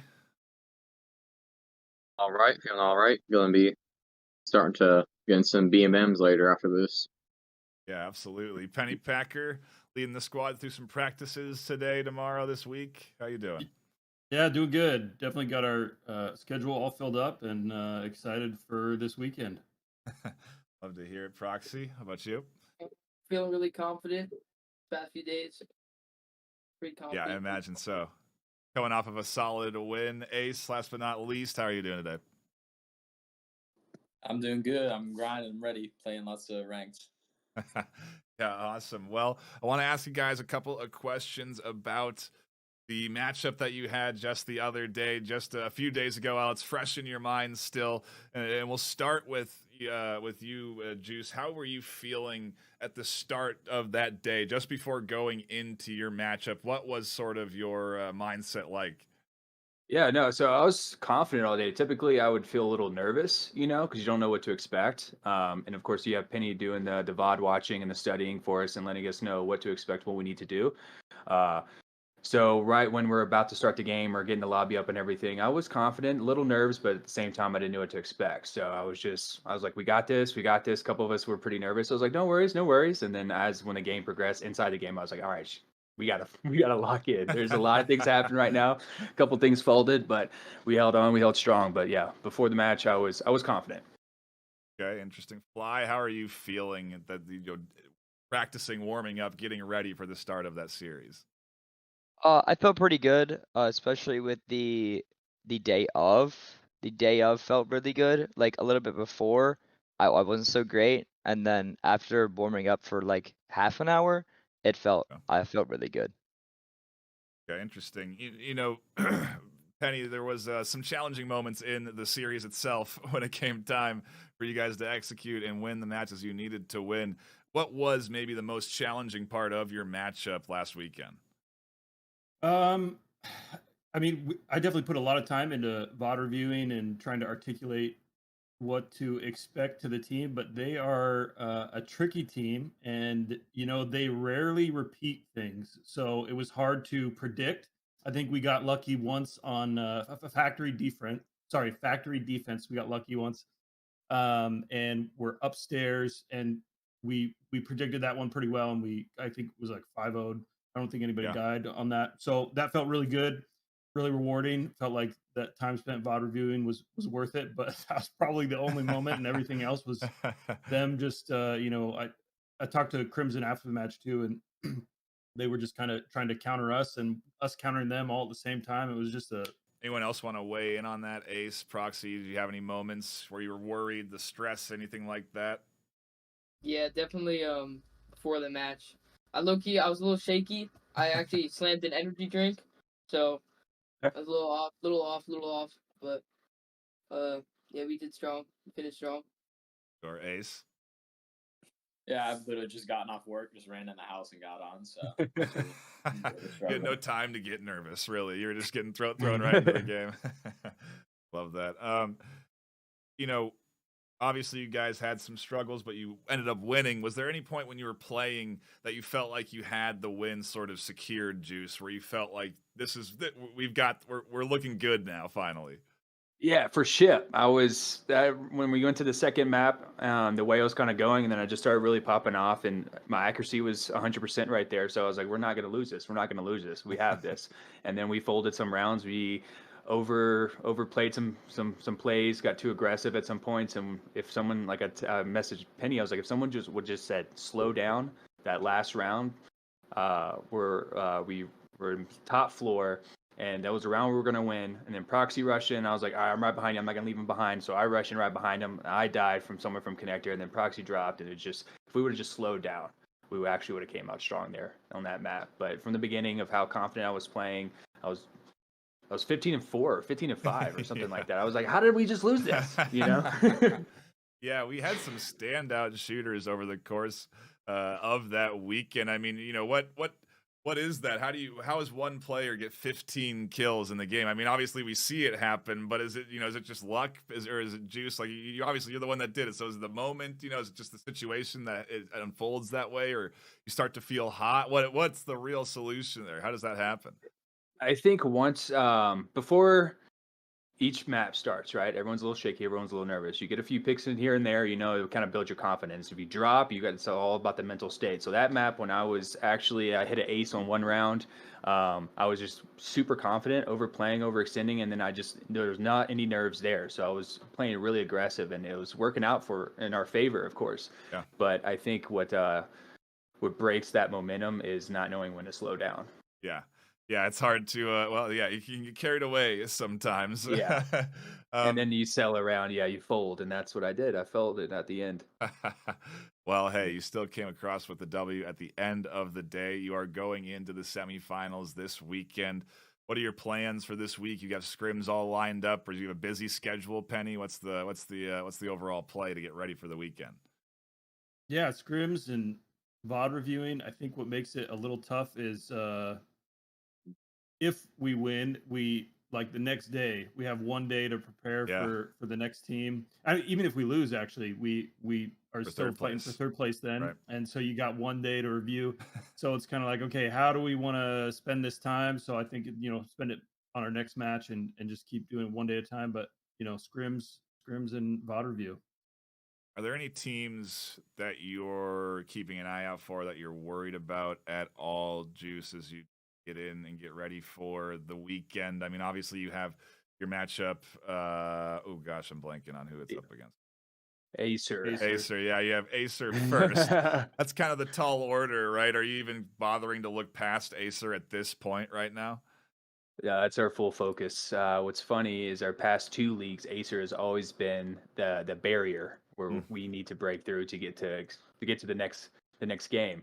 Like the first one was VRML, we matched up to them for first place and they beat us, and then it came to BCO where we had actually beat Acer to make it to get past semifinals, and luckily we've won that game, so we're able to win BCL, and then now we're in VRML. Same thing, just to make it to finals, we actually have that barrier right there again. So it's kind of like a rival, I would say. And it's also VRML preseason.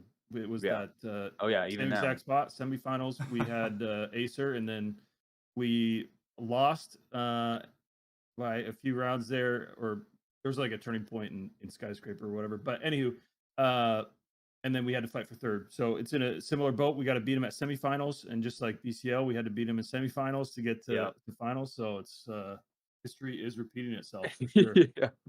My gosh, it certainly seems to be a rivalry that you guys have unfolding in front of us, and we cannot wait to see Acer versus Eternity coming up here in the semifinals. It's going to be quite an exciting game. The best of luck to all of you guys. Any final shout outs from anyone on the cast here? Anything you want to plug?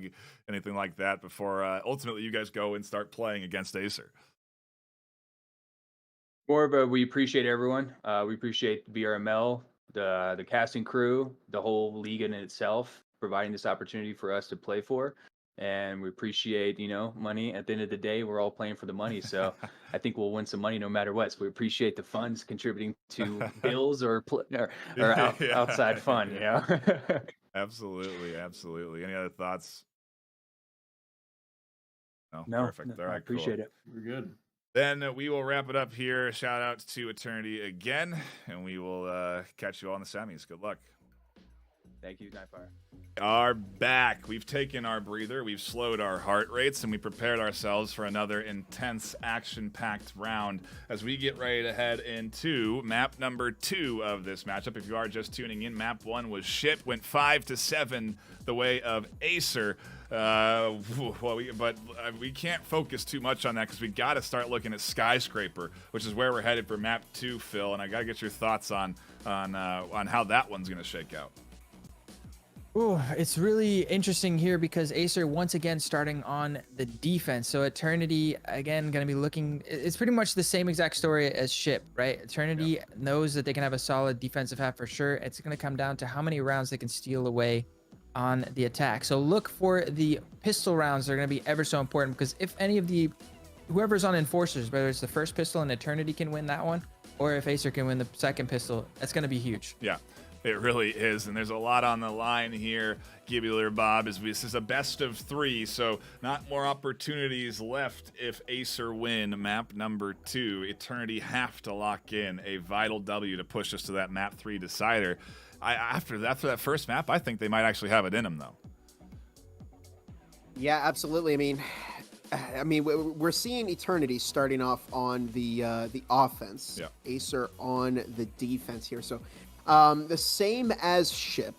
And of course, yeah, it is going to come down to that kind of defensive half. I don't know. I think Acer are trying to call a timeout right now.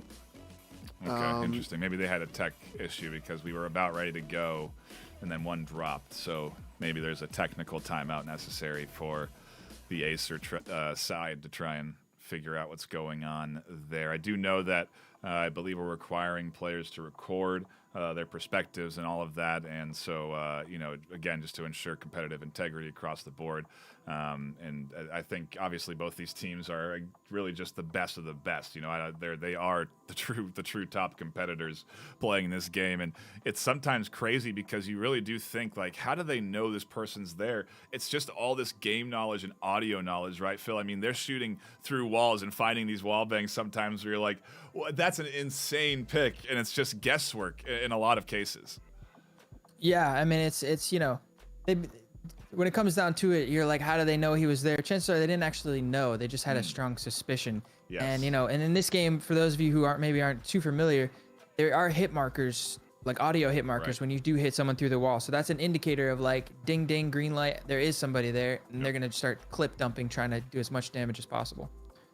Yeah, it's there's indicators, and that's not like a lot of games. Sometimes you don't know that you're connecting with those shots through the wall. So players follow that up too. They'll pursue those hit markers too and find full kills sometimes. Bob, we are just a few moments away, I presume. Is Acer going? Do you have more detail? Are we going into a timeout? I'm curious if the Acer team now has to take a bit of a pause and try and get ready themselves for map 2.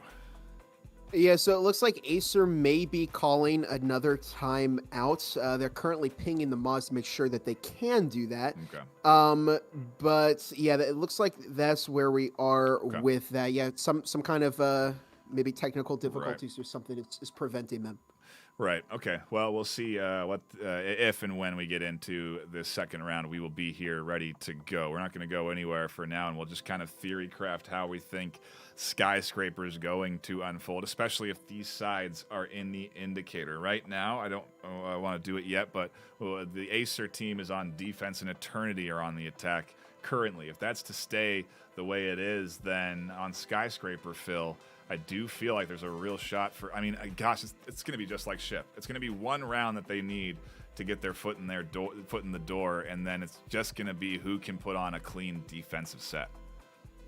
Yeah, I agree. I mean, it's the one thing is the one difference between this and Ship is this isn't Eternity's secret weapon like Ship is, right? So, but both of the teams have the ability to steal rounds away on the attack, and it's going to come down to, like, the ball is really in Eternity's court right now because with Acer being on the defense, you kind of expect them to pop off and have a great first half.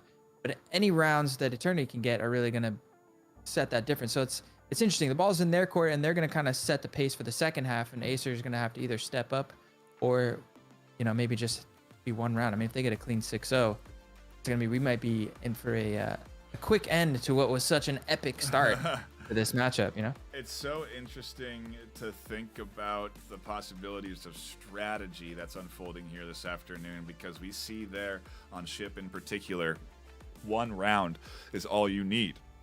So how do you play a full set then, knowing that one round is all you need? Maybe you want 2, sure, 4-2 is good, but 1's all that's necessary to get your foot in the door and compete for that map.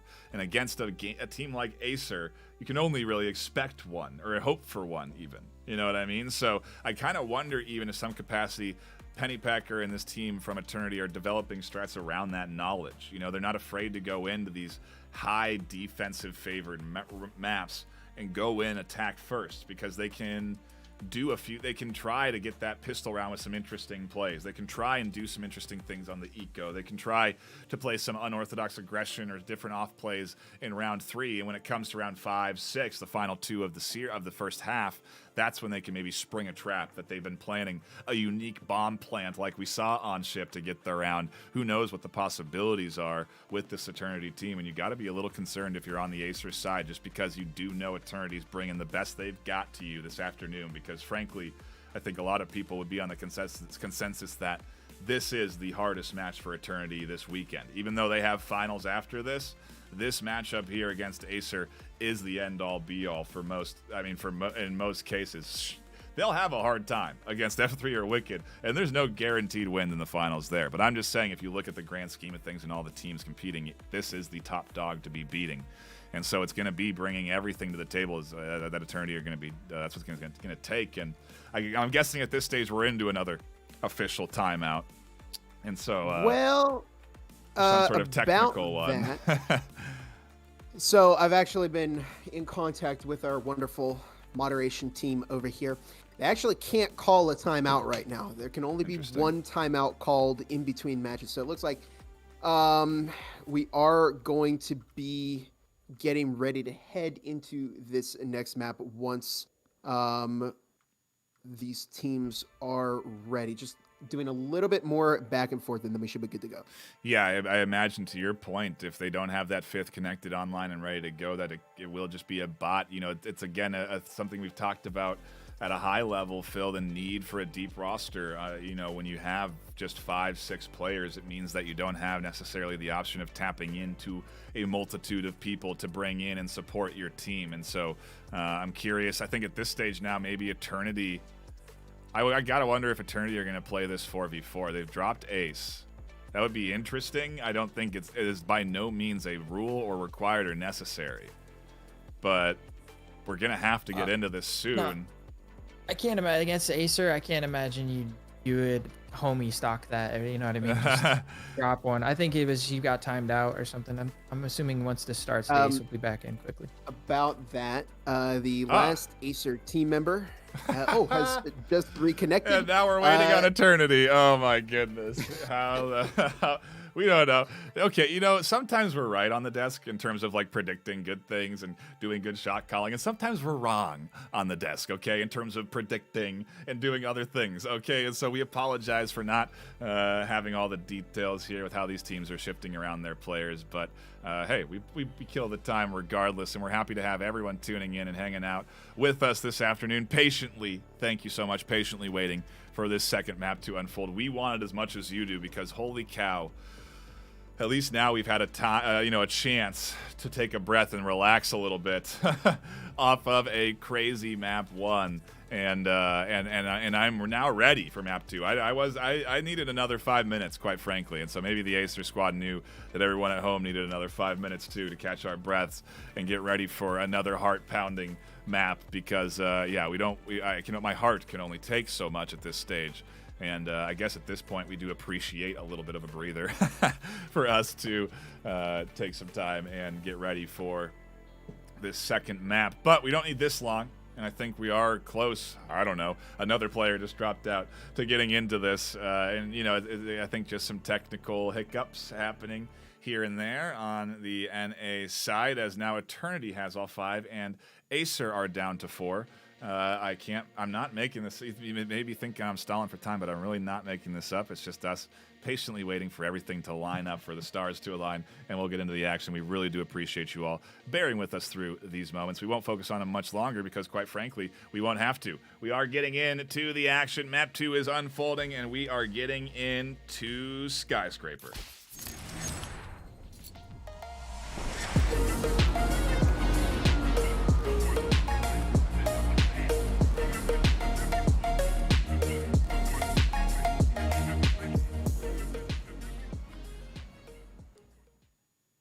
We are here on Skyscraper. It's round number 1 on map number 2. If you're just tuning in, you missed maybe some of the best breachers I've ever seen. That's the second time I've almost said another game. I can't help it. It's ingrained into my mind after 16 seasons of casting. But we are here for season 1 of this semifinals, and Phil, it's Skyscraper. I think it's going to be another ship scenario for us. Yeah, I mean, really look to how important these pistol rounds are. If Eternity can take this pistol, I mean, that was such a heartbreaking loss for them to come off of. It would really be the best chance for them to just shake that off immediately with a round win and really set the tone for this map. But we're in for a good one. The coordinated swing out here. Bob starts things for Eternity as they all vault off the side, giving away their location with those grappling hook audio cues all at the same time so that they can try and put pressure on anyone that would be maybe holding up an aggressive position in the radio room. Nobody is here. They've done drone work on the other side, and that's just good coordination from Eternity. They're full clearing out this top floor quickly so they can fast move on towards this B-site push, but they've cleared the top floor. Will they clear the bottom, Bob? Red is roaming and lurking on this bottom floor here, just outside of sight. Yeah, Skyscraper is just a map where you have to be so careful about those roamers. And Red, of course, has done a lot of damage to Eternity in the previous map. So we'll see. Maybe Red could do that damage. They haven't droned downstairs. They don't have another drone. So that means they're going to have to pay attention to those flanks. And I think at this point, Eternity are definitely expecting to be, to have some kind of a flanker over on Acer. Swift taking out that drone as Swift plunge Epic Gamer Hotline all over in storage right now. Mindbaker just outside of the upper lounge. Proxy firing some shots. Nobody from Acer currently swinging that though. Minute and a half. Eternity have used a lot of time in this push. They're going to need to get some kind of move set up here. Swift just playing that door, kind of jiggle peeking out, waiting for any kind of movement from Eternity. We're now down to 1:20 on the clock. And yeah, they're certainly playing their time here. Yeah, we don't have much longer to wait, just like you don't have much longer to get into this giveaway. Use exclamation point VRML to get in. There's about 20 minutes left before it closes, and then sometime after round 2, we'll announce our winners, or during round 2, I don't know. We'll figure it out. Keep the eyes peeled on chat here as we do get into the round. Keep your eyes peeled on this action right now. A nade comes in, a great bounce off the roof that doesn't quite go the way they're hoping through the doorway. Everyone on the other side of that doorway alive and well and setting up for the push inside as Epic Gamers finds one. Mindmaker scoops up a short corner pick. Epic Gamers with a slice of HP scoops up a second. Pennypacker here fends off the counter push. Hotline firing back, scoops up another kill, and we're into a 2v2. It's down to Hotline and Plunge against Proxy and Bomb Defusal. This is an interesting start as Plunge picks up Bomb Defusal. It's now just down to Proxy, who's got a 1v2 clutch that's against Hotline and Plunge. So certainly a very difficult scenario here for Eternity to clutch this up. They had a pretty good start. Oof. Proxy picking up some damage from Hotline there. The quick draw is Hotline playing those mind games, just finds that kill on Proxy, giving Acer their first round. Really good round 1 out the gate for this Acer squad. This is series map for them, Phil, so every round is closer and closer to them advancing into those grand finals tomorrow. Yeah, it's the same story as we saw on Ship. Acer off to a really good start. They're playing really well and coordinated defense right now. The swings off of each other, the self-covering. I mean, to start off on that push into that A bomb site, there was only 2 members of Acer there, but they just kept layering through. It's like, I don't know if you ever watch good positioning in like sports or like Rocket League. They cycle through and back each other up, and they're constantly trading each other's deaths, and it's so hard to deal with. I mean, Eternity, they got an uphill battle. I'd like to see them put at least 1 round on the board, after such a good work they did on Ship. There we go, 1-0. Maybe now both teams have kind of reset off of that first map, and with the pistol round out of the way, Bob, get to see what we get here with Hotline only taking usually you'll see maybe a 2 rifle investment at this stage from teams, but we're only getting 1 on the side of Hotline. They don't want to over-invest, and Epic Gamer is going to open things up for Eternity with an early kill on the other side of the map as Bomb Defusal swings into the bathroom, finds nothing, and there's some roamers on this bottom floor. I think Hotline was confident enough to be able to put the work in that they need with that Vesna so everybody else can just save their money. We see both Red and Epic Gamer over by offices right now, and the Acer are playing very far away from their side. At least 2 of their players are.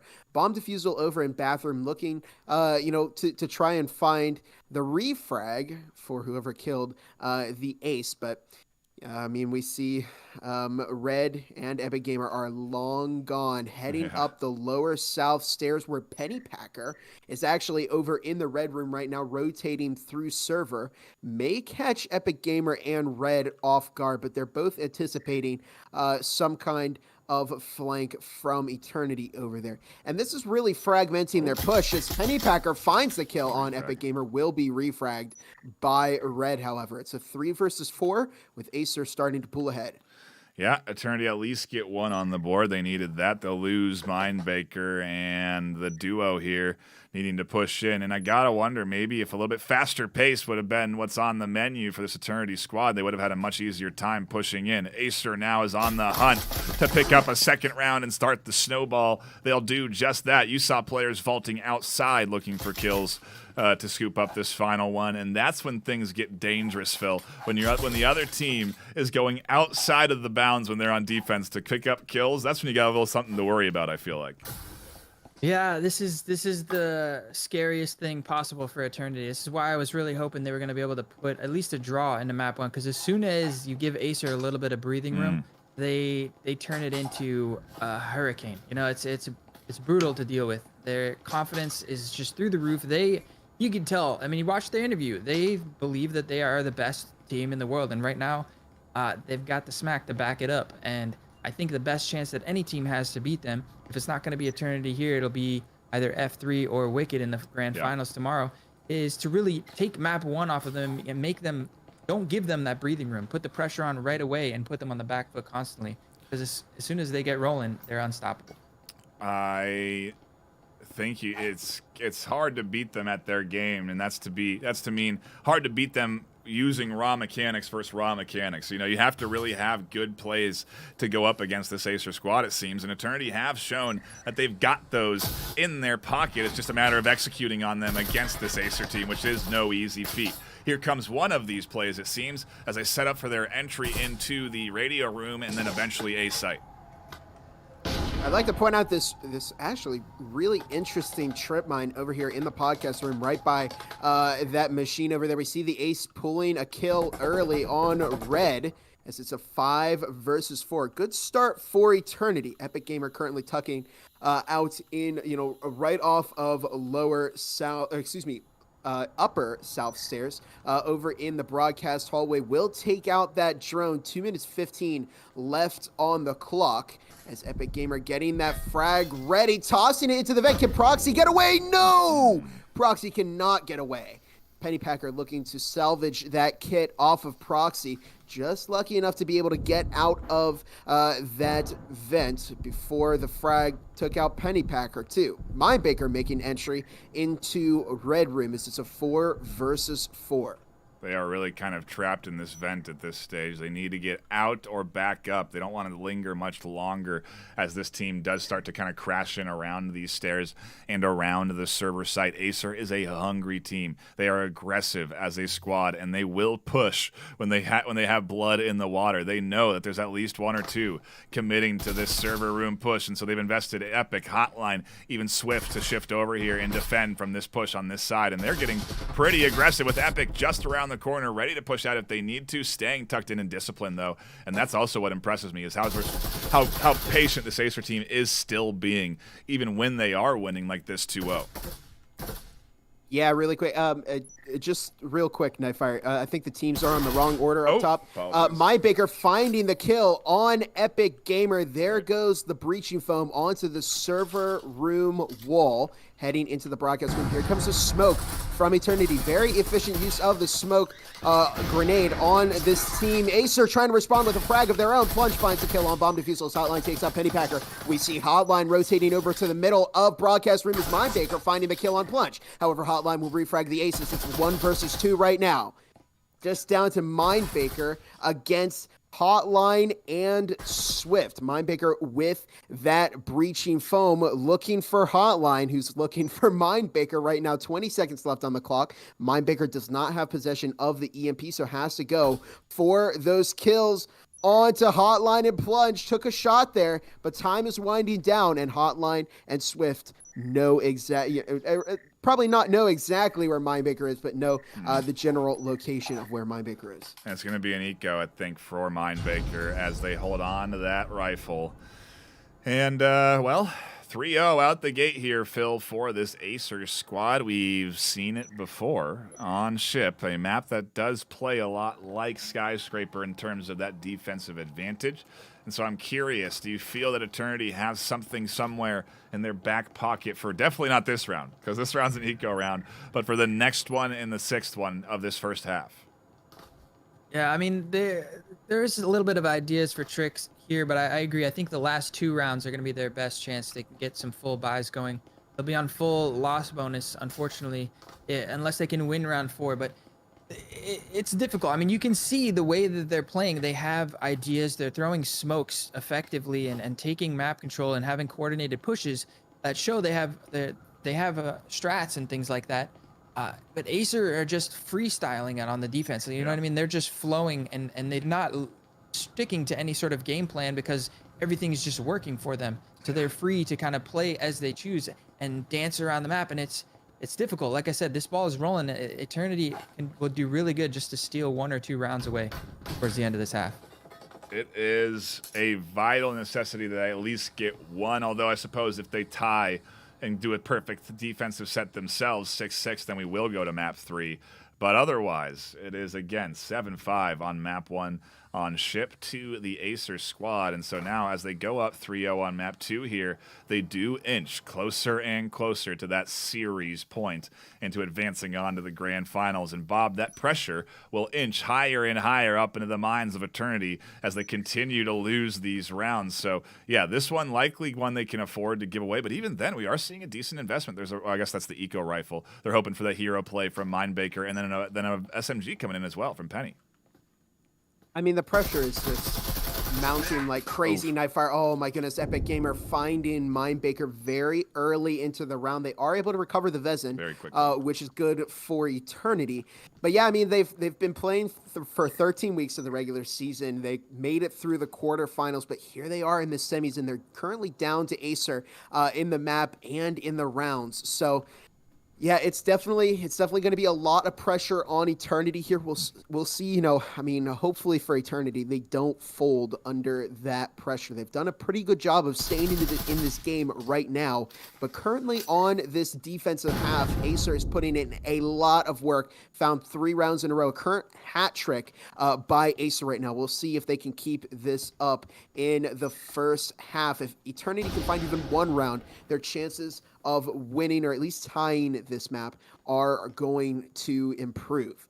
And, you know, it's just hit me that we're going to have another match after this. As Epic Gamer dropping 2 into the lobby right there, finding both Bomb Defusal and I think Proxy as the Ace outside in Courtyard right now looking to move in. Red finds a kill on Pennypacker as the Ace will recover that Vezin. And at this point, Phil, it's a 1v5. You think they should save at this point? You know, they're going to have money they're going to have max loss bonus. They're going to be able to buy their way. If he wants to go for the clip right now, I mean, this would be legend status for the Ace, but I think it's a no-brainer save, yeah. We'll have to see. 35 seconds left. They are going to the roof, which is always a safe indicator that we're headed into a bit of a eco round, a bit of a holding pattern here for the next 30 seconds. And so we will patiently wait, as they will, for this round to end, and then we'll get in to round number 5. That rifle will help them all have a rifle. I think if they hadn't saved that rifle through to this next round, then Penny wouldn't have enough money to pick up a rifle. So they would have gone with a pretty standard 4 rifle, 1 Taurus or Spectral buy. I don't think Eternity particularly utilize a lot of the Taurus. And so I do think it would probably likely be that 4 rifle Spectral buy. So to have a Vezin, definitely the preferred route to go there if you do have to get stuck with a pistol. And so it makes sense to hold on to this rifle. It means, in my mind here, Phil, that this next round is one that Eternity are going to invest heavily in to try and lock in that 1 or 2 offensive rounds they really need. Yeah, like we said, that last round was not a heavy investment. They definitely are going to be putting all their eggs into this basket. And the last round, obviously, they're going to throw everything they have left over at that. But if they can, I mean, this is their chance. You know, and for those of you watching that may be a bit newer and kind of trying to understand, like, why is Acer so good and so much better? On the defense, what I want you to pay attention to is there's almost never a free kill that doesn't get traded. They're playing so well coordinated off each other that if one of them loses a gunfight and dies, there's someone somewhere to peek that angle and refrag and get that trade. So something to pay attention to and kind of implement. Take your little black notebook out and apply that to your teams next season, because season 2 is right around the corner. It really is. It's something to look forward to already. But, hey, we still got finals left ahead of us. Like Bob said, we still got games after this. This isn't the final best of 3 this afternoon. We've got another one with F3 and Wicked coming up shortly after this, so you're not going to want to miss any of the high-octane Breachers action that's coming through here today, because that's what it is. It is some of the best Breachers that you can catch all year long, and it's why we always do look forward to the postseason. Keep in mind, when we're in season 2 and when we're starting season 2 talking about the postseason, it's why, because it's so great. It's always fresh in our mind, and it's so fun to be a part of. A real shout out to everyone tuning in, hanging out, enjoying the action, and we really do appreciate that support. Hit that thumbs up button if you are liking the stream, which I imagine you are, because I certainly am. And I know Phil is. I know Gib is. I know we're having a great time commentating on this action so far. And so please do help get this out to more folks. Help with the algorithm. See if you can help Mindbaker detect red just around this corner. It's a little bit of a tougher ask on that last one there. But yeah, it looks like they are going to separate before that engagement becomes a thing. 1:50 left on the clock. Eternity, they've been waiting for some of these pushes, kind of feeling out their surroundings before they push in. And that's not the worst choice to do on Skyscraper, but look at this Hotline finding a beautiful kill there on Mindbaker. Proxy will take out Red, however. Oh, almost getting taken out by a frag. Ooh, but that other one just won't clean up that kill. The Ace, however, takes out Epic Gamer upstairs. 1:20 left on the clock, and it's a 3 versus 4. Acer actually at the numbers disadvantage to Eternity. This could be the round that Eternity have been waiting for. 1:10 on the clock as Plunge will take out Pennypacker. It's now a 3 versus 3. We see Proxy looking for Plunge, finding some damage there. Plunge just barely escapes on 1 health. Back over to the conference room. There's a minute left on the clock, however, and Eternity are going to have to make a move. They've just regained possession of the EMP. 45 seconds left on the clock. Bomb defusal going for that breaching foam on the management wall. Plunge and Swift looking to fire through that partition. They're just looking for a kill here on Eternity. But Bomb defusal getting ready to plant that EMP on the bomb. And here we go. We're getting down to the final stint of this round. Now a minute left on the clock. Eternity has to defend this EMP. Plunge is waiting for any kind of movement in front of that bomb to try and find that pick. We see Hotline on the flank right now. Bomb defusal cloaked, waiting for that peek. Oh my goodness. Hotline walks right into Bomb defusal and finds that kill there. It's now a 2 versus 3, down to Proxy and the Ace against Swift, Plunge, and Hotline. One comes down. Swift finds Proxy on a rotation, and it leaves Ace on the top floor to hold it down as Hotline applies pressure on the top floor. Is Ace going to be ready? They seem to be aware of the potential threat. They need to get either down the hatch or find this kill on the Hotline, and they'll go down to Hotline. A absolute massive clutch kill that enables Swift to defuse the bomb without getting killed.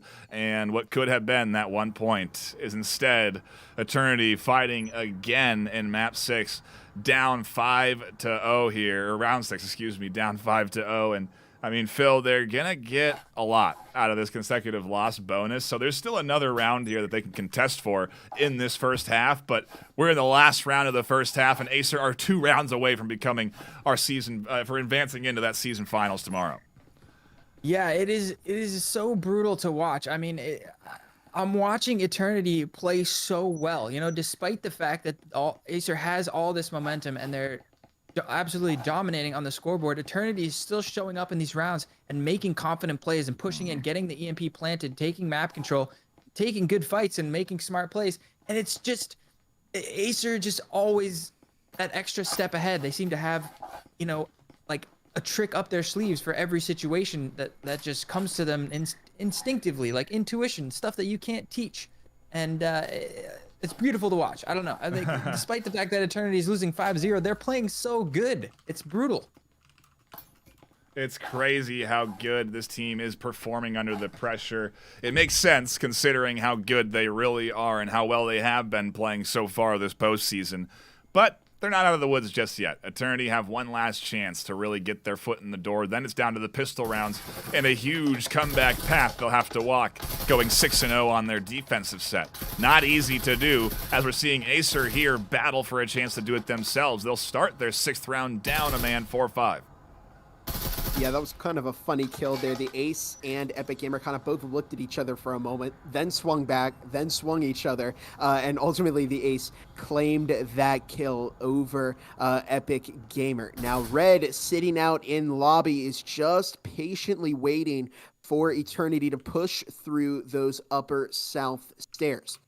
Only issue, though, is I'm wondering if Eternity is going to push through those upper south stairs, because it looks like they may try and play the server room again. It almost worked last time. Proxy, you can see the frustration there as they get detected by that proximity alarm and alerts Acer to where that push is probably coming from. We do see Bomb Defusal right outside of the podcast room right now, maybe trying to play as a distraction for Acer to shoot at, while the rest of the team sets up the push over by server. There's a minute and a half left on the clock right now. Red over in lobby, just looking to move over, kind of debating whether it's worth it to push in on that Eternity offense. The Ace is still just holding that angle over on the south stairs right now, and here comes the breach onto the broadcast room. We see MyBaker tossing a frag as Acer exchanges one. Proxy will pick up some damage from that. Minute 10 left on the clock. Time starting to run out for Eternity, and it's a 5 versus 4 game right now. Here comes Pennypacker through the broadcast hallways. Bomb Defusal finding the kill on Red, shutting down the flank there as we see a door blocker is taken out by Eternity. Here comes another frag. Ooh, catching Hotline a bit, but there's less than a minute left on the clock. Bomb Defusal taking out Swift as Hotline will find the kill, and Pennypacker. Bomb Defusal taking out Plunge as the Ace wraps things up by taking out Hotline. And what a round we saw. Oh, no. Here it is, Phil. The foot in the door. 1 round on the board on the offensive set, and they've got a chance now to get themselves a second map. First map for them, and push us to a third map 3 decider. It's in the cards, but nothing's guaranteed until they get this pistol set. It's like deja vu all over again. This is the exact way that Ship played out. They lost 5 rounds. They managed to squeeze 1 round out at the end, and they swung it back. You remember, it looked exactly like this. And then 4 rounds later, it was tied 5-5 with them on defense. So, I mean, we've seen it before. The problem is this is Acer. They're rolling. They're feeling it. They've got the momentum behind them. And they're going to make it so difficult every step of the way. And Eternity have got to be running out of gas at some point. I don't know how much Breachers they're used to playing every day, but I feel like every 1 round in this match is like 10 rounds normally practicing. Yeah, it really is. It is a crazy, stressful environment. The action is packed, and every round is so tooth and nail. There's just no easy way to get points on the board. As we do get into round number 7, Pennypacker is pushed into a very aggressive position here, Bob. Yeah, Pennypacker playing those windows aggressively again, looking for a kill, but will be will be taken out by Hotline instead. So unfortunately for Pennypacker, that strategy won't work twice in a row. Now we do see 2.5 minutes left on the clock. Proxy over in the upper lounge right now, kind of alone in the midst of an Acer push right here. But look at this. Bomb Defusal on the flank as Proxy picking up the kill on Red. Bomb Defusal will find the kill on Plunge. And it's now a 3 versus 4. Swift looking for the refrag on Bomb Defusal, who's just finishing off that push, rotating back. Proxy taking out Hotline, as Epic Gamer will find the kill on Proxy, will be refragged by MindBaker. And things are now just coming down to Swift, who's looking for MindBaker right behind that corner there. Will Swift find the kill? No, Swift turns away at the wrong time, and MindBaker taking out Swift. And yeah, I think we could be seeing it. We could be seeing a repeat of last time, but the question is Eternity going to bring it back all the way, or are they going to lose to Acer again? Yeah, that's the question, Bob. It's been no easy task for them, as we saw in map 1. And Phil, well, it's, again, eerily similar with even how this map plays compared to Ship, that we're here 2-5 and Eternity are able to get 2 rifles on the board. That's right. I mean, these comebacks, this is what people need to understand. It all starts in the mind. It starts in the mind of the players, and Eternity have to believe. In order for it to be possible, they have to believe it's possible. And you can tell the way that they're playing, they believe they can bring this back, even against the best team in North America, possibly the world right now. They're showing up saying, we think we can win this. I can feel it. They believe it. My hype is, I'm going, it's like a roller coaster of emotions. I don't even know. This is like, I need to get a bucket of popcorn and just sit back and watch, let you guys cast it. I do got to let everyone know that the giveaway has closed. We will be announcing that winner shortly. And a reminder, there's another one in the during the second match. That's going to start when the second match starts. So you don't want to go anywhere, especially not because this action here is unfolding. And Penny kicks it off with a double trip mine, double kill. They'll quickly go down to Red, but Red now flying in with an Omen in hand, has a little bit of potential as Hotline springs a trap onto Proxy. Blink and you'd miss the entry because it happened in the first 20 seconds of the round, and they're pushing onto B site. And here comes Red, blowing up the broadcast hallway. The Ace looking for that kill, just rotating back and looking for the kill through the screen as Red will take out Mindbreaker. It's now a 2 versus 2. The Ace is looking to swing out, tossing a frag that might catch Hotline. It won't catch Hotline, who's rotating around to the other side of the server, intercepting Ace, who was looking for that kill, and it's now a 2 versus 1. But look at this, Bomb Defusal on the flank. Will Bomb Defusal find the kill on Hotline first? No, Hotline just playing that corner safely and finds the kill on Bomb Defusal, giving Acer match point of map 2. And what a beautiful push there. A beautiful recovery, I should say, from Acer. Huge recovery, and this is a little different than map 1. This is a little more pressure onto the shoulders of Eternity than map 1. They have to win all 4 rounds in a row, tie this, and take us to a map 3 decider, where they then have to do better than a 5-7 victory. It's not an easy task, but quite frankly, Bob, if there was ever a task, it's doable here, going 6-6 into this map and then trying to get that comeback in that third map. I say doable, knowing that it's not easy. You know, it's not an easy task ahead of them. But Phil, it's a hard round now for this Eternity squad. Look at their economy. I just gotta say, Hotline is bonkers, dude. He full saved. He had a Jesper going into that round, comes out of the vent, kills someone with a Vezin, picks up the Vezin, and proceeds to drop at least 3 kills. 13-2 on the server right now. He's just absolutely going bonkers. When Hotline is playing like this, it doesn't matter what you do as a team. It's so difficult to deal with. Yeah, it's the tale of a standout shooter, and Bob, we've seen it over and over again in this postseason. Some players really step up to the plate when the pressure is on, and Hotline's doing that right now in map 2. We'll see if they can continue to step up to the plate as we do get into the action here, and Hotline swings in to that bathroom. Bomb Defusal finds one on the outside. That kind of throws Hotline out for a little bit of loop as they had already vaulted inside. They won't end up pushing too far, but it's at least a 1-for-1 to keeping things even for Eternity.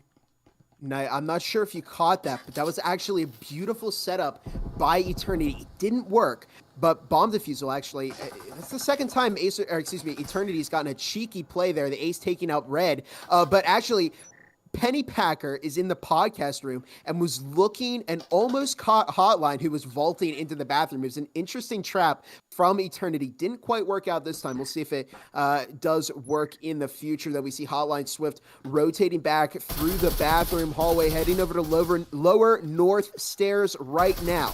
Bomb Defusal just tucking by those recycling cans right now. So there's 1:50 left on the clock. It's a 3 versus 4. Acer again down in players, but they do have Hotline, Plunge, and Swift, 3 of their biggest fraggers, still alive.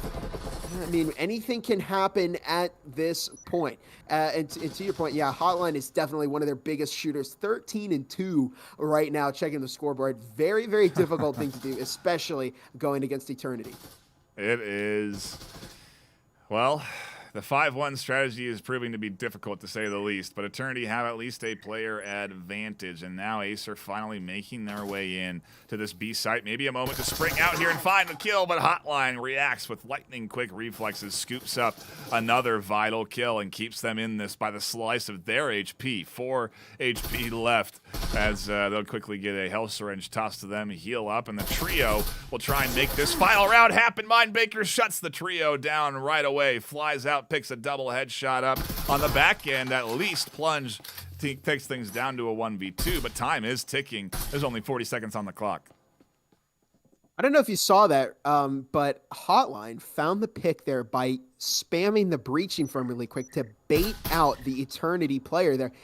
I mean, this is just some really interesting strategies that you see these pro players use. The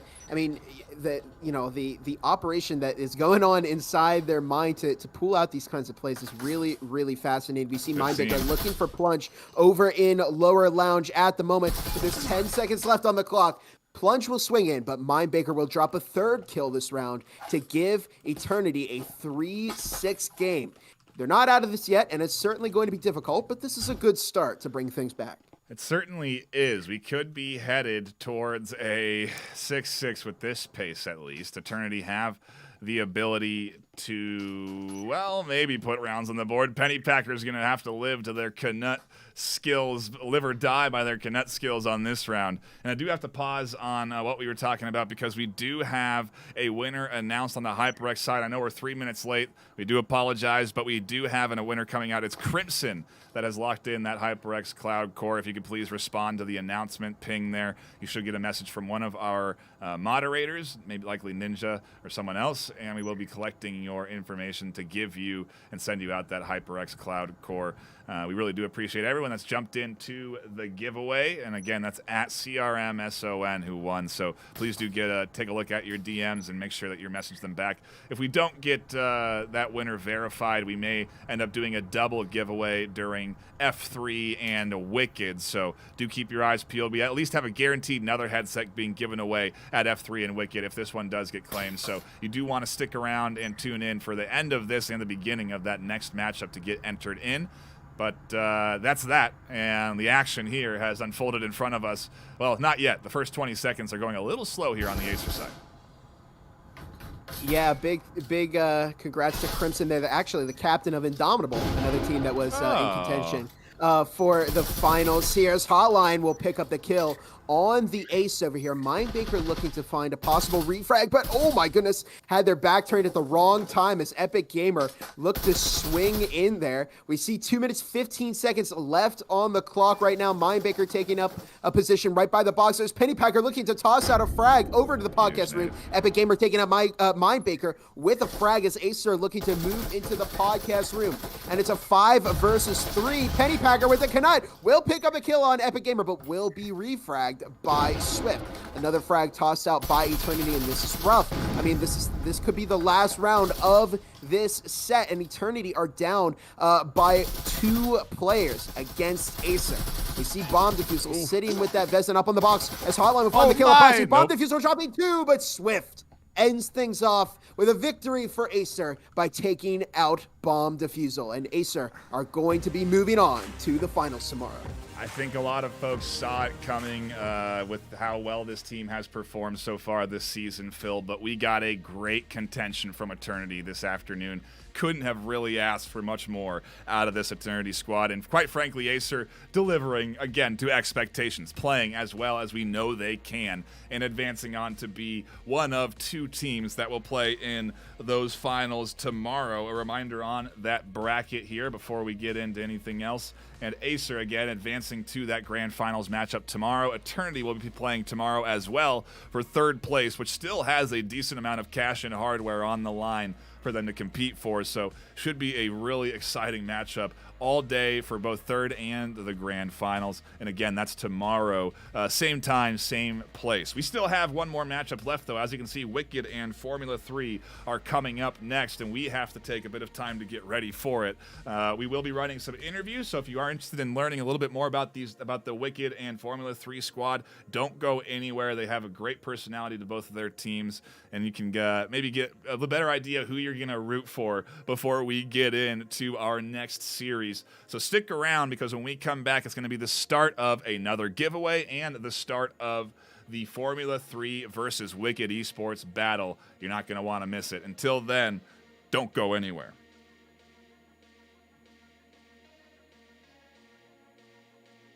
Wait for it. Welcome Welcome back, everybody. My name is Nightfire with 2 E's. We are here joined by one of the top 4 teams advancing on to the North American semifinals, the F3 squad. I have Angel and Bot joining me this afternoon. I'll start with you, Angel. How are you feeling coming off of that big win last weekend? I'm feeling great. Great, excellent. Bot, how are you doing? I'd say great as well. Great. I got the 2 most talkative folks on the F3 squad here to chat up about how great they're feeling this afternoon. I want to get your insights into how you were feeling before the match, and you're going to have to tell me something here. How were you feeling heading into the start of that matchup against Aspect? Were you thinking you're going to come away with an F3 win? And Angel, I'll start with you. I'm gonna be honest. I thought we were gonna lose. I got a terrible mentality, like terrible. I was just like, I woke up and I was just like talking to my girlfriend. She was just like hyping me up, and she was just like telling me like, hey, no matter the outcome, just keep your head high. And the first map, it did not seem like it was gonna be going our way, so it didn't help at all. But we pulled through, and honestly, I wish I just went in with a better mental. Interesting. Bot, how are you feeling at the start of that series going up against Aspect?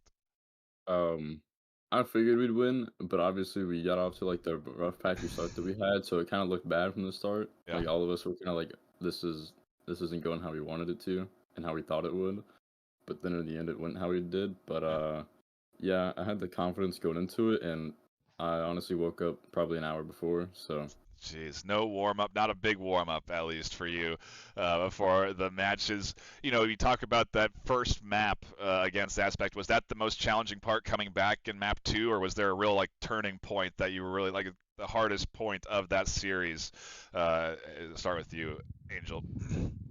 Yeah, first map, we put a lot of practice into Skyscraper, and just for it to kind of, like, turn out like how it did, it was definitely very degrading. We really did put so much effort into that map, and just for us to get 7-1 like that, it was rough. Yeah, tough to come back from, but you managed to do it, Bot, and you know you managed to take the win. Was there any point when you were battling against Aspect that you actually felt like, whoa, we might? When was the turning point that you felt you could win? Because at some point you had to at least get the confidence started to go. I would say the second hideout came around and we went, it was 0-3. The second it turned to 0-3 on hideout is kind of, obviously we lost another one after that, but I think right at 0-3 is when we were kind of like, oh wait, why are we letting these guys, you know, stomp on us, you know, throw us around like we're some middle schooler who just got into high school, you know? Yeah. And getting bullied. we took that first round, and it kind of picked us up, and we took off. Yeah, it was again fantastic series. Congratulations on that win. Going into this weekend, what are you looking at improving on, Angel, as a team? Are you focusing on anything with scrims, or is it just you know, get better at Skyscraper? What's on the practice for this week? Definitely a lot more practice on Skyscraper. We're up against Wicked, and their play style is just, it's annoying. So you're not alone in that sentiment, I think. Some people said hard to read, elusive sort of, but annoying maybe another word for it. I wouldn't say hard to read. It's just it's very counterintuitive to how we normally play. So I really want to get our practice in for all these maps that kind of makes their playstyle excel. So we just want to make sure that we can counter them out. Are you looking at all going forward, Bot, to the team after your matchup in the semifinals? Are you thinking about the finals at all? Is it just straight focus on Saturday and you'll come to it when it comes to Sunday? Yeah, I mean, well, thoughts on it, as in like practicing for the finals, not really, but like we're all kind of in that mindset of where it's like after Saturday we'll see Acer on Sunday. Yeah, that seems to be the general consensus internally. But hey, we've seen upsets already, haven't we? Especially you guys upsetting that second place team in Aspect. So again, a big hats off to you guys, and looking forward to seeing you all play in the matchup that's likely coming up right after this interview, or who knows. But again, good luck on your matchup this weekend, Saturday, and hopefully we'll be seeing you on the Sunday NA Grand Finals. But until then, we appreciate you all stopping by.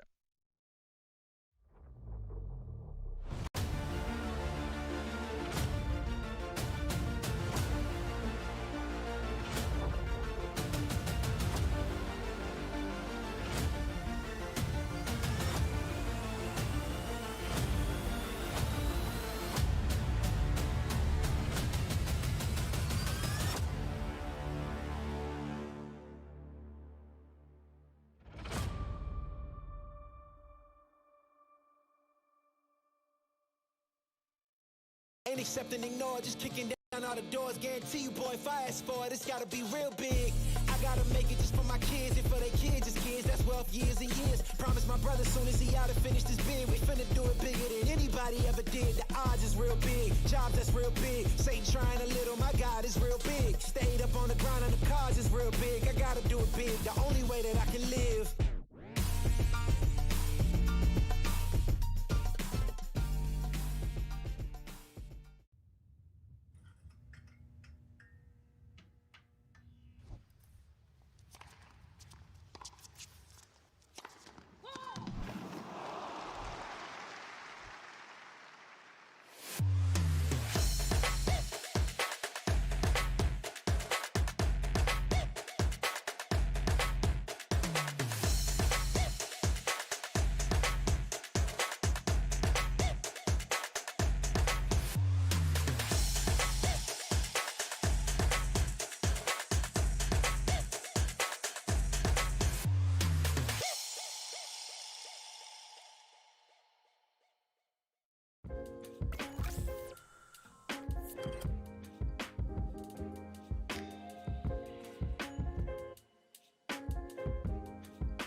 Welcome back, everybody. Oh, I have to update. Well, how do we get that? How do we get that way? I messed things up on the cams. Bob is gone. I eliminated Bob from the cast instead of Phil. We were replacing Phil with Martini, and Ghibli Bob is sticking around with us here this afternoon, and so hopefully we can get them back up on to the cams. But for now, we're getting ready to jump into Formula 3 versus Wicked. There you are, Bob, back in here with us. And I'll start with you, Martini, since you're back on. You're here joining us on the desk this afternoon. You'll be co-casting with me. How are you feeling today? It is a big semifinals day. I mean, exciting stuff, right? Especially in this specific semifinal bracket. Both of these were upset, so it's crazy to see who's going to come out of this. I have my own guesses, right? But we just finished up the Acer one, and I'm excited to see which one of these two teams is going to be able to take on Acer. And I don't know, maybe take it all the way to the finals, you know? We'll see. Yeah, well, me and Bob gave our guesses already, so now's the time, Martini, to get out who you think's. I think I already got your map 1 guess. It's going to be Acer, and great pick on that one. You got it right. Map 2, who do you see taking? Wicked Formula 3, who do you see coming out on top this afternoon in this matchup we're getting into? I want to choose F3. I feel like I keep seeing, I've seen F3, they were the upset, the big upset against Aspect, and that was just a huge thing. And, the battle of the threes, right? And it came out to F3. So I definitely, I'm betting on them, but considering this is the upset bracket, if you think about it, because both of them were upsets, I'd love to see Wicked go in for a double upset and they beat out F3 to go into the finals there. I don't know. That to me, that'd be exciting. That'd just be exciting stuff there. I mean, we're almost guaranteed an exciting battle this afternoon. When we look at the matchup history between these two teams, you do see a close match history, Bob. 17-15, Wicked taking that win. Do you think we're going to get a replication here on that close battle this afternoon? Where do you see this going today? I think we had a really close Acer versus Eternity game. I think this is going to be even closer. I honestly think this is going to definitely be even closer than that matchup, because I mean, even in that previous map data, you're getting stats where, I mean, that was really close too. And we're going to be starting off on ship. We've got F3 on the offense, Wicked taking the defense. So anything can happen. I think, going back to my prediction earlier, I think Wicked is going to pull through on this one. I know I'm at odds with Martini over there going head to head with the prediction. No, I think, but I think we could see Wicked pull through this. Okay, interesting. I think I'm on the F3 train this afternoon as well. And so, we'll have to see how it all does shake out. And we are just waiting for our last player to enter into the Wicked roster, and then we will be jumping into the action. And while we wait, a notification has come through that the second giveaway has started. Another Cloud Core headset going out. I know that maybe the first winner, Crimson, is still waiting for a message. That'll come eventually. We have you marked as the winner, and you will get messaged by our mod team. They're obviously very busy running this whole tournament, managing these players, getting them into the lobbies, and helping us host what is a fantastic so far run operation. The EU semis was great. NA semis has been nothing short of stellar. I don't know how you guys feel about these battles here that we've been tuning into this afternoon. Last weekend, Martini, I mean, this postseason has delivered to almost all of my expectations. What about you, Martini? Oh my God, so sorry. I'm like, I just zoned out of there really quick. Say that one more time. I'm so sorry, Nightfire. It's fine. I was just asking about the last matchups. We're all good. We're all trying to sort out the tech side of things, and deal with a lot on the back end. And sometimes we make it look like nothing's really going on, but it's fine. We are again just waiting for that fifth to get in, and we're trying to coordinate on getting that fifth in. So do bear with us. And again, shout out to everyone tuning in, hanging out, and enjoying the action. Again, that giveaway is live. Use exclamation point VRML in that chat to get entered into that giveaway. Only do it once. You don't need to do it multiple times. It'll enter you in. You'll get a message through the chat that you've been entered in, and then we'll do that giveaway likely around the end of round 2. That's typically when we do things, but obviously you're going to want to stick around through rounds 1 and 2 just in case I decide to go crazy and start the giveaway. And in the first round. Speaking of first round, Bob, we've waited long enough for map number 1 of Formula 3 and Wicked to start, and here we go on to our first map of the day, which is going to be Ship again.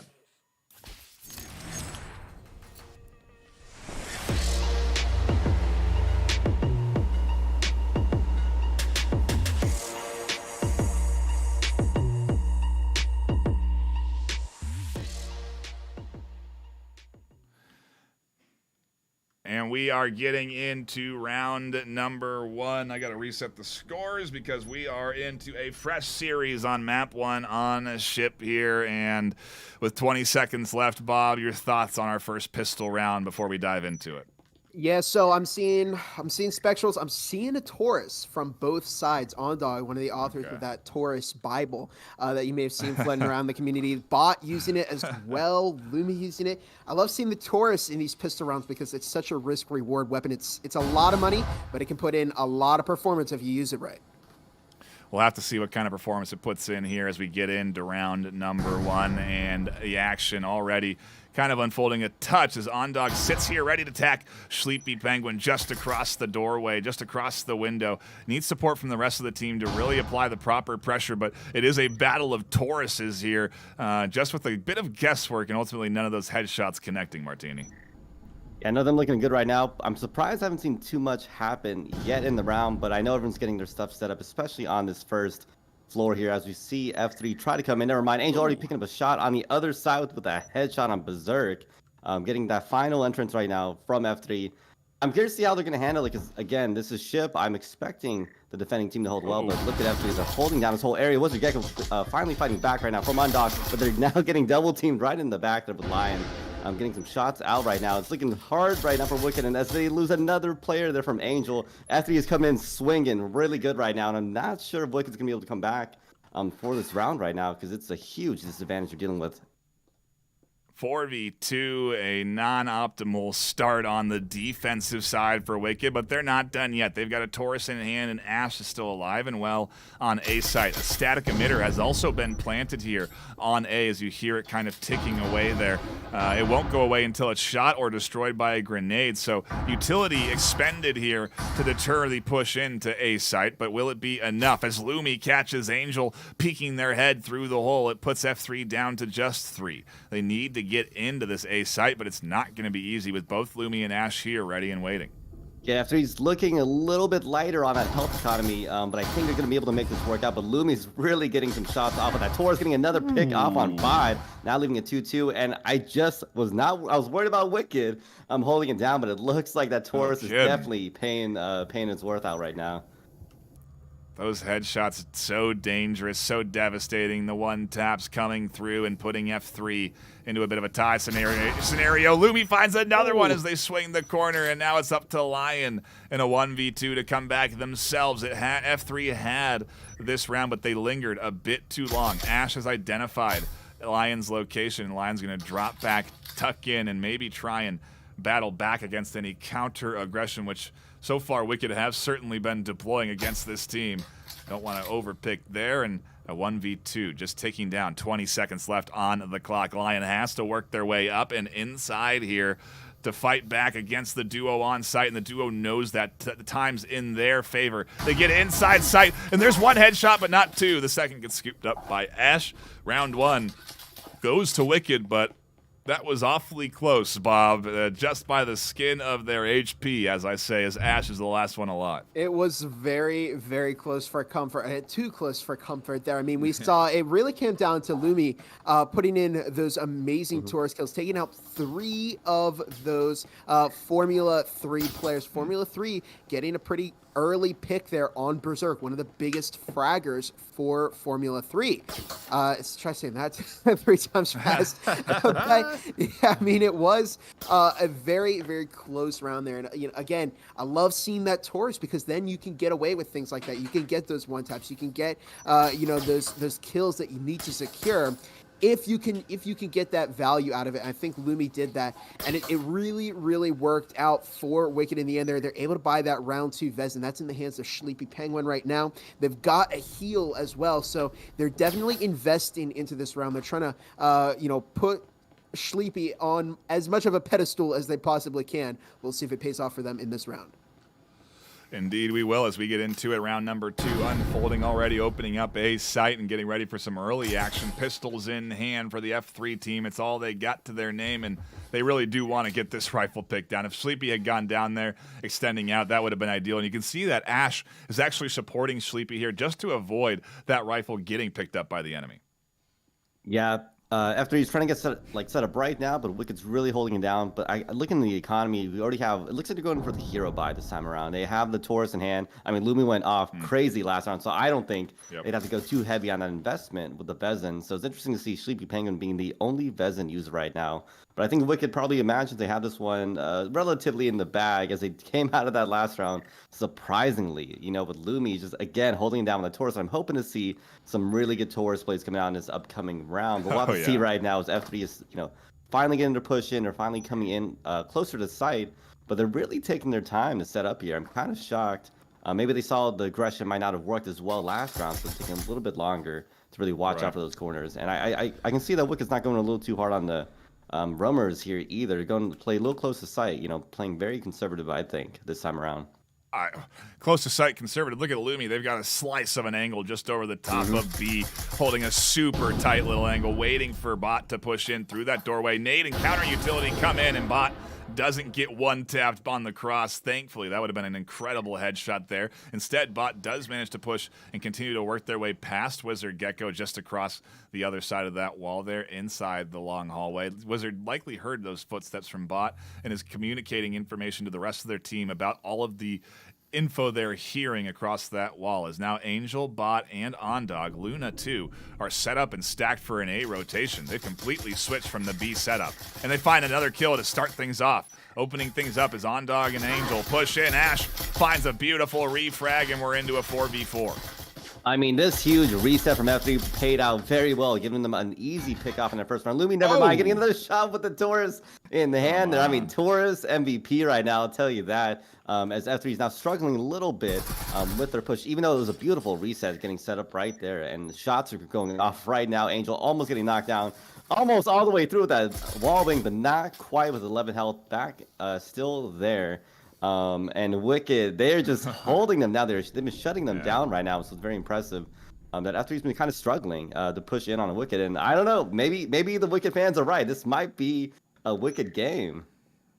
We'll have to see. It's early in the round, obviously, the series to tell. Lumi coming alive again, finding another kill with the Taurus through the smoker just before it deployed. Either way, they find the kill. Sleepy will clean things up, and Ash finds the last one they need as Lion goes down, and the rifle carries its way through, so no harm, no foul there. All three of the attackers doing a great job of carrying their investment into the next round, and well, it's a clean 2-0 for Wicked, Bob, and quite frankly, it's not the end of the world, because we've seen Ship already start 5-1 and go almost completely reverse the other way. And, again, it's just one round that they really need, and maybe this is going to be it as they go into the full buy.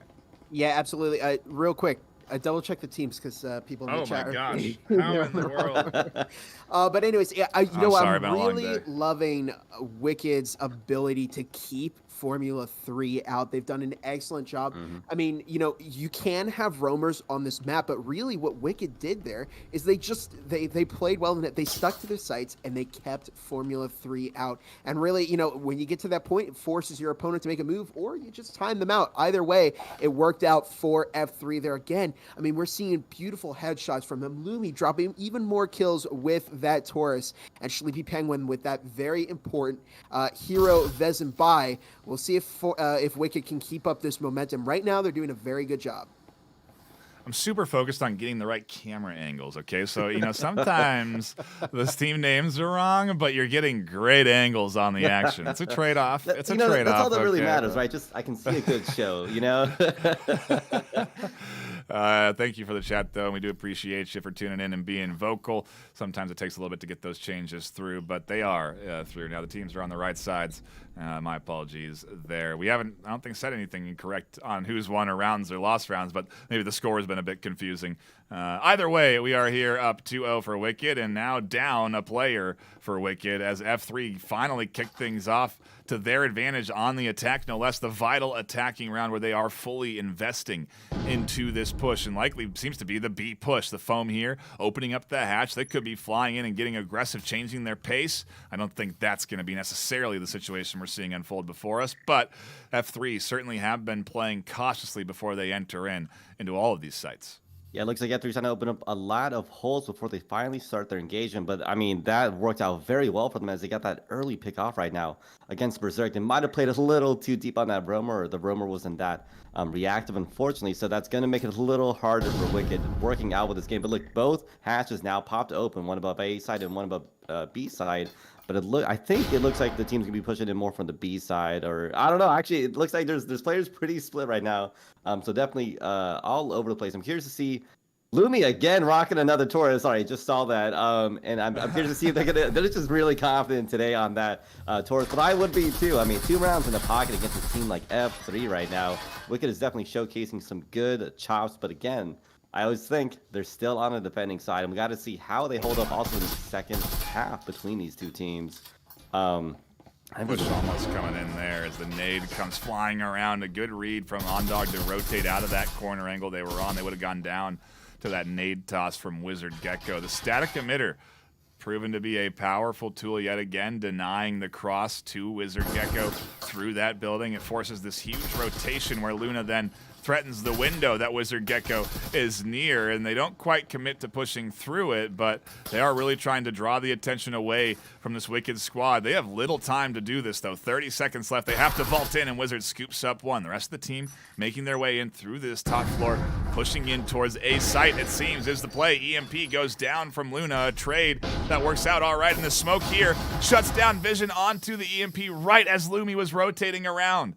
Luna able to drop back, and the Lumi-Luna battle here continues as Lumi catches the kill, and Lion scoops up another one. How many L's are there to get your tongue twisted? You tell me. I think that was 3 at least. It's just like F3 getting their first round on the board. A vital one coming through here, Bob, as they get to carry 3 rifles through off of that round.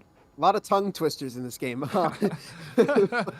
I think a really important victory there for F3 was their ability to take out Berserk early in the round there. Again, Berserk, one of the biggest fraggers that was putting in a lot of work for Wicked last weekend, just hasn't had much of an opportunity because they keep going out very, very early into these rounds. And I think, F3 just did a very, very good job of pushing in, even though they were under a lot of pressure, right? Because, I mean, you're seeing Wicked are, again, keeping them out of the sight for as long as possible. These rounds are coming down to the final few seconds. Yeah. And, yeah, I mean, we're seeing F3. They didn't lose. They didn't crumble under the pressure. They put in the work, and they were able to get a very, very nice round here. This gives them a very nice economy boost. We'll see if they can keep up this momentum in the offensive half. Love tapping into the analytical mind of Gibular Bob here as, yeah, the timing is everything, so it seems. And I wonder, again, if that timing is going to change because maybe they'll learn. Or maybe that's what they're trying to do, quite frankly, bring it down to these final seconds. If anything, I would think they would try to re-execute on that late second push in. And maybe just, again, kind of hunt, look for picks. Look at the angle that's getting taken through the window here. Down the hallway to Wizard Gecko's Angel tried to scoop up 1 or 2. Ondog and Angel, though, now make their way in with a little drone work to supplement their vision. Make sure no one's tucked into the stairs to be a early threat. And they're all setting up for the A-site push. I don't think I've seen a single B-site play this postseason, quite frankly, when it's come to this bomb plant. Yeah, A seems to be a very common push for a lot of these teams. And it makes sense. There's like 2 really big open holes. Never mind, Berserk getting a shot off on Ondog there. And again, this is the Wicked I like seeing them holding down F3, making them struggle to really take over any space and getting any picks off here. But Sleepy Penguin trying to get a pick, but unfortunately gets picked off by Luna themselves there as they're coming in right now. And F3 and Wicked are going blow for blow, and I'm loving seeing this. And the frag coming out, and no, it did not really do any damage. It's fine, they could try it again later. Never mind. Refrags are back and forth, but still, again, a good trade for 3v3. But that health economy is knocking F3 down for right now, and they only have 1 syringe between the teams.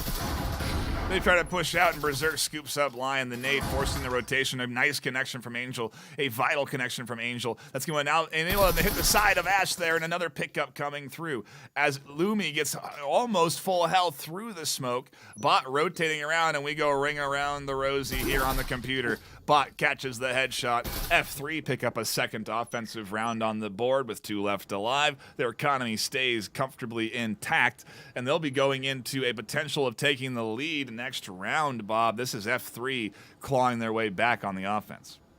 Yeah, again, we did see, Berserk was alive that time, found some very nice picks for Wicked, but ultimately, F3 just found the control that they needed. They got players into the site, and you could see they caught Ash completely off guard there and found, a free kill onto Wicked. Also, a great cutoff there from Luna, taking out Sleepy Penguin, who's going up the stairs.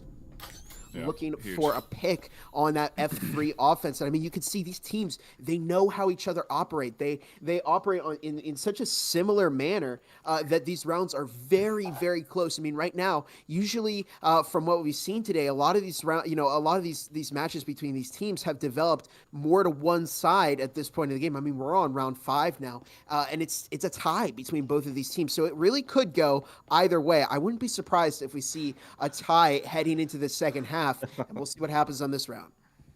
I mean, don't let anyone ever tell you that the old VRML formula doesn't work, because, man, this postseason has been packed with such great battles, some one-sided matches as the seeding intends, but when we get into the semis, when we get into the top 8 even, it is just stellar back and forth. And, well, these two teams very clearly evenly matched. And it's going to come down to execution on the day, executing under the pressure. And that's what the postseason, again, is all about. How do these teams execute when the prizing is on the line? That cash and hardware is fresh in their mind. The chance to be first place in the first season of the VRML. It's historic. When you look at teams in Onward, they didn't know that when they won Season 1, they would be still having it on their record 15 seasons later. There is there's a lot to be earned here when it comes down to it in the grand scheme of things, especially considering and hoping that we would go for 15 seasons of Breachers. So a lot to be earned on the prestige end, too, if they can lock in a chance to at least compete against Acer. I suppose I shouldn't say first, because Acer's a tall order, no matter who is going up against them. But, yeah, it is certainly a great time to tune in. And a big shout-out to everyone stopping by. Hit the sub button if you haven't already. And Martini, I'm rambling now as some walls are opening up here with the minute 40. It totally makes sense. These teams are literally building up the potential legacies, for Breacher competitive, and it's exciting to see this stuff develop real time. And anyways, I get it. I get where you're going. I get the rambling. I would do the same thing too. But F3 over here setting up now above the site right now, again, blowing these hatches, really trying to utilize them and figure out how they want to go. And I'm not a big guy on those hatch plays, but I guess F3 really does like utilizing them. But they got to worry about some of these roamers. I think are finally starting to peek out, like the one right here below staircase.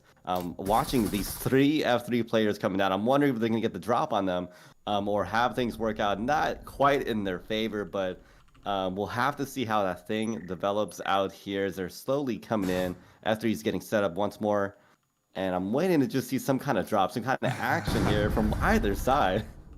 Oh, Berserk on the corner goes down to Bot, who finds that roamer on the bottom side and gets that first kill for the start of F3, pushing in, looking for another point. It is the only pistol user down, so the rest of this team that they're going to go up against has rifles and is ready and waiting for them to push in. And here comes the push. Lion's going to catch Sleepy through the hatch. Luna's going to swing.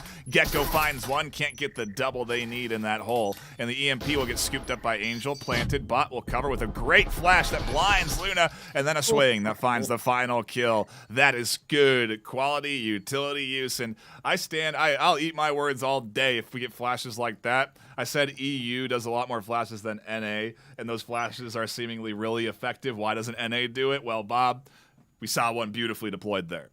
Yeah, never doubt the utility of a flashbang. I mean, it's so useful. You're blocking off the line of sight from your opponent for a couple of seconds, and in a game where it comes down to, frames of reaction time that make a difference, a couple of seconds of blindness really, really can make an impact. But you also have to be careful that you don't hit yourself and your teammates, which when I'm playing a public lobby, that's usually what happens to me. Anyways, it was a really, really great push there from F3. But I want to point out a very high IQ trip mine spot from Wicked was in the cafeteria right under the hatch in such a way that F3 weren't able to shoot it from the hatch. And if they dropped in down that hatch, they would hit the trip mine and pick up a ton of damage. So it really kind of cut off that push. But they did an excellent job, working for a solution around that. Of course, one more point I want to bring up. I'm seeing a lot of Wicked getting caught with their guns down, in really important moments. I think they just need to keep their guard up. Even if you think there's no one around you, there could certainly be somebody right there. That drone coming in on the bot side gets shot down, and another one scooped up. The double drone, a more common strategy these days that we see teams deploy. And sometimes we've seen it two at a time, which I think is always interesting, really trying to get the lay of the land quickly so they can push in fast. The second drone does get deployed here, though, and the idea being trying to find out anyone that's rotated. Players like Wizard Gecko, who are kind of extended out here and pushed up. And the question is, though, are they going to be distracted by Sleepy? They will get shot in the back, so maybe info that they can relay to their team as Luma comes in. Angel goes down in a 1-for-1 trade, and we keep things even 4-4 as Ondog does lose a bit of HP here in Green Room, still trying to fight for their entry up towards A site. Yeah, a lot of early trades right now between F3 and Wicked, and hold up my... Whoa, sorry. Oh, no worries. Into the action we go here as F3 are pushing in, and Wicked still have, not 4-3 now, 3-3, as a good pickup there comes in. A quick scoop up of that Vezin into Ash's hands, keeps things going, and now F3 have to work their way into A side. Ash shuts down one, can't get the double. Ondog with a vital kill, scoops up the EMP that goes down, and continues their play in towards B. A minute 20 left on the clock here. Yeah, a lot of trades back and forth between these two teams right now. I'm waiting for F3 having those pushes in right now between. Never mind, they got the breach going. Live looks like they're going for a push on B soon, and those two players almost catching sight of each other is always entertaining to see. But Lion trying to get a little quick peek out with a frag that was so close around the corner there. And I think they're trying to use his active camo to see if they can get an easy pick off there, and almost getting shots, but no shots were traded there, which somehow they all were able to dodge that one out. But they got 40 seconds about left in the clock. They got to make some kind of push here as they're kind of stuck in this corner. Lumi and Berserk are really holding down that corner. It looks like going for that reset on the other side, going swinging wide, and they got swung. Lumi got knocked down. Now down to Berserk, and Lion going to swing out, but they got shot down with the active camo. Now leaving between Ondog and Berserk, as they kind of take a little, never mind. Ooh. And a crazy reset play. Finds the kill. Yeah, huge play there. Goes up 4-2, and well, that is a big Marsoc round bob locked in. They now have a real chance of putting on a solid defensive set here and taking map number 1 on ship. It's a bit of a road ahead, but I think they did their work on the attack. I think you're getting caught in onward there with Marsoc, but yeah. Oh my gosh! Wow. Really great round there. Really going. By both the seats. It's a long day. I get you. Anyways, we see Wicked with the. It looked like they were trying to trap F3, and they almost had a really, really good trap where they kind of kept them stuck in the engine rooms while they were surrounded, but they just weren't able to complete it, and ultimately F3 were able to break out of that and bring it up to a 4-2 game heading into the second half. They're doing a great job right now. Berserk almost clutched it up at the end there, has that gun skill, but ultimately Ondog was just there and able to respond to that aggression from Berserk. It really worked out for F3. We'll see if they can bring it into the second half now that they're on defense. Oh, that's my second, technically third. I got called out on the first one I had last weekend, but my third onward slip up. I apologize. I'll do better. Okay, Breachers is all in the mind. Breachers is all that matters this afternoon. It's been fantastic action all day, and it continues to unfold before us as we get back into it for round number 7. The reset, like we said, swap sides. F3 get a chance at piling on a few more rounds on defense. 4-2 on the attacking side. It is a beautiful start for them, and Wicked really need this pistol round, Martini. They really need to get this first kill onto Ondog. I mean, this is just a tall order. F3 already having 4 rounds in the pocket, and shots off from bot there, and that Taurus coming out. Never mind, Berserk getting a shot off with the refrag from bot there, and Berserk getting another shot off on Luna there. And Oh bot my trading gosh. again. They're literally going blow for blow here, as they cannot hold back these shots right now. And I think Wicked trying to figure out how they can attack this. And F3, they've been holding it down for the most part. No one's really entered, but I mean, there's definitely been a lot of trades on both sides here. Both teams does not have they both come out of this with a good amount of losses.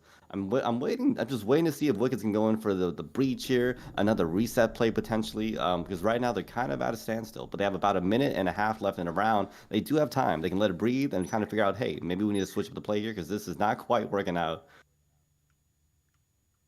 It is kind of crazy how this series continues to unfold. It continues to go back and forth, and man, Wicked again connecting big with those Taurus shots. Sleepy coming alive there, finding some big kills. Quick look at this board off of this round so far, and Sleepy actually finding maybe one of their first kills there with that Taurus. Berserk, Wizard, and Lumi have been the standout fraggers for the Wicked squad. They are, well, both gone as well. Berserk's still here, battling their way in, and there goes a nade. Sleepy doesn't get that good toss. Will re-grab it, throw it out, gives away their position, enables Bot to push up. Sleepy connects with the Taurus, though, at a close quarters, and Bot goes down. Lions alone now on the defense, and Wicked are going to claw this one back through on the attack. The vital pistol round to start their trace back into this comeback. I said that it was going to be F3 taking the long road, but it's definitely Wicked who have the long road. But it's possible, especially with a nice EMP plant here, that they can start the comeback train on ship and do what we saw happen on map 1 in series 1 with maybe not though. F3 Lion, they need 1 more 2 headshots, 1 HP, no health syringe. They can't get the 1-2 tap. Ash connects, and well, like I was saying, Wicked are starting that comeback train off of 2 offensive wins. They lock in a pistol set. They could win their advantage round going in here because they have that extra bit of cash and tie this thing up 4-4 pretty quickly here, Bob. Absolutely. I mean, that was a very, very close round. We saw Lion almost pick up the clutch there. Just come down to a matter of health, I feel. Berserk kind of dropping guard at the last second there, but ultimately a very, very good pistol round from Wicked. They didn't overextend way too much. They got that EMP planted, and of course, Wicked doing an excellent job. I think Sleepy was about to go down to a member of F3, but Ash with the defense there ultimately found 1 kill, and then Sleepy was able to take out the second. So it was a really, really solid offense here from Wicked. They're able to buy some Vezins this round, and this is really going to help them, right? Because they only need 1 more round to tie this up, and then they can start thinking about pushing for victory. But interestingly enough, when I talked to Wicked for their interview, they're very keen on taking rounds 1 step at a time, just focusing on the task at hand instead of thinking really, really far ahead into the future. So they're not getting in their own heads about these rounds. No, they certainly are, and that's impressive, especially, again, when the pressure is on the line, when they really are experiencing that contest for that prize pool. It's so close. And the loser here, you're not out of the hardware yet, but you're certainly only in contention for 3rd as Angels puts a great roll nade through the hole, catches Sleepy before they can drop back. Wizard survives, but Sleepy does go down to the first frag of round number 8. Yeah, definitely a pretty good entrance right there from F3. Sometimes I forget, a certain team is defending, but they're playing aggressive still. And I mean, something like a frag was just a beautiful frag coming out right now, knocking down Wicked and forcing them to rethink how they're going to approach this upcoming round. Because, I mean, once you lose that first play, you're like, okay, they didn't quite work out. How do we, develop this play going forward right now? I'm waiting for Lion, though. I see Lion on that back roaming spot, waiting to see if they can have a little trap that's going to get sprung. But anyways, we're getting a shot on Dog is that long angle. They were not quite ready for that shot there, and it was a beautiful shot there. And I think F3 is trying to, force them to come out, figure out where is everyone attacking from, as they set up their, reset up their defensive play right now for Wicked. And Wicked again, I've noticed they take their time. They take their time to let a round breathe out. I cannot talk right now. as things develop. But anyways, this breaching foam is coming up here right now. Looks like we'll probably be seeing an entrance on A side pretty soon from Wicked, as Berserk is on the outside getting ready for this push, it looks like. And I'm waiting to see if F3 is gonna be ready for this push, or they're just gonna have to sit back and let it happen to them. You know what I mean? Yeah, I think that there's still a decent amount of ground to cover even once they make their way inside. So Berserk, Lumi, Wizard, I think they're going to allow them to get the EMP plant down in a very meta spot. You can see flying out of the smoke, Luna goes with the that MP5. They will catch the kill and quickly will get refragged. So it keeps things 3-3, but that EMP has been planted, and now it's going to be hard to stick as Angel catches a good headshot there. Wizard Gecko flies in, tries to get close to the EMP, but there's so many potential threats and angles. Bot with the Taurus, Angel with the Spectral. It is ultimately just Spectrals versus 2 rifles, though. So the duo here of Berserk and Gecko have the gun advantage, and there's a big confident swing from both of the teams. Another vital pistol kill and a huge clutch from Lion on F3. They clutch the round, the pistol round, eco round. They're up 5-3 and a rifle's in his hands, Bob. How does that happen? I need a moment to process what I just saw there, but I mean, that was not good at all for Wicked. It was a pretty sloppy Vezin round, especially going up against an F3 eco setup. Of course, you know what I always say. It's always the eco rounds that deliver the biggest surprises here, and we've certainly seen that again from Formula 3, picking up, those important kills, taking out Sleepy Penguin at the beginning. It's important to note, Berserk also found a very nice pick on Ondog, which gave Wicked a beautiful setup into that pump push. But, I mean, again, we see a couple of wrong decisions from Wicked, lost them a couple of players. They're able to get momentum back in their favor, and then it comes down to the Vezin versus Spectral 1v1, and that's proof that you can win those if you hit those shots. And we did see, we see Wicked losing a round that they really shouldn't have, giving Formula 3 an eco boost. It's a 5-3 game. Another mistake will send them into match point. You're right. Mistakes is something you cannot afford at a level that we are at here this afternoon. It is the semifinals. It is the 4 best teams in the North American region competing for a chance to be first, second, or third in their region tomorrow. Here is not an elimination set, but the loser can only compete for third. The winner gets a chance at that first or second place prize pool.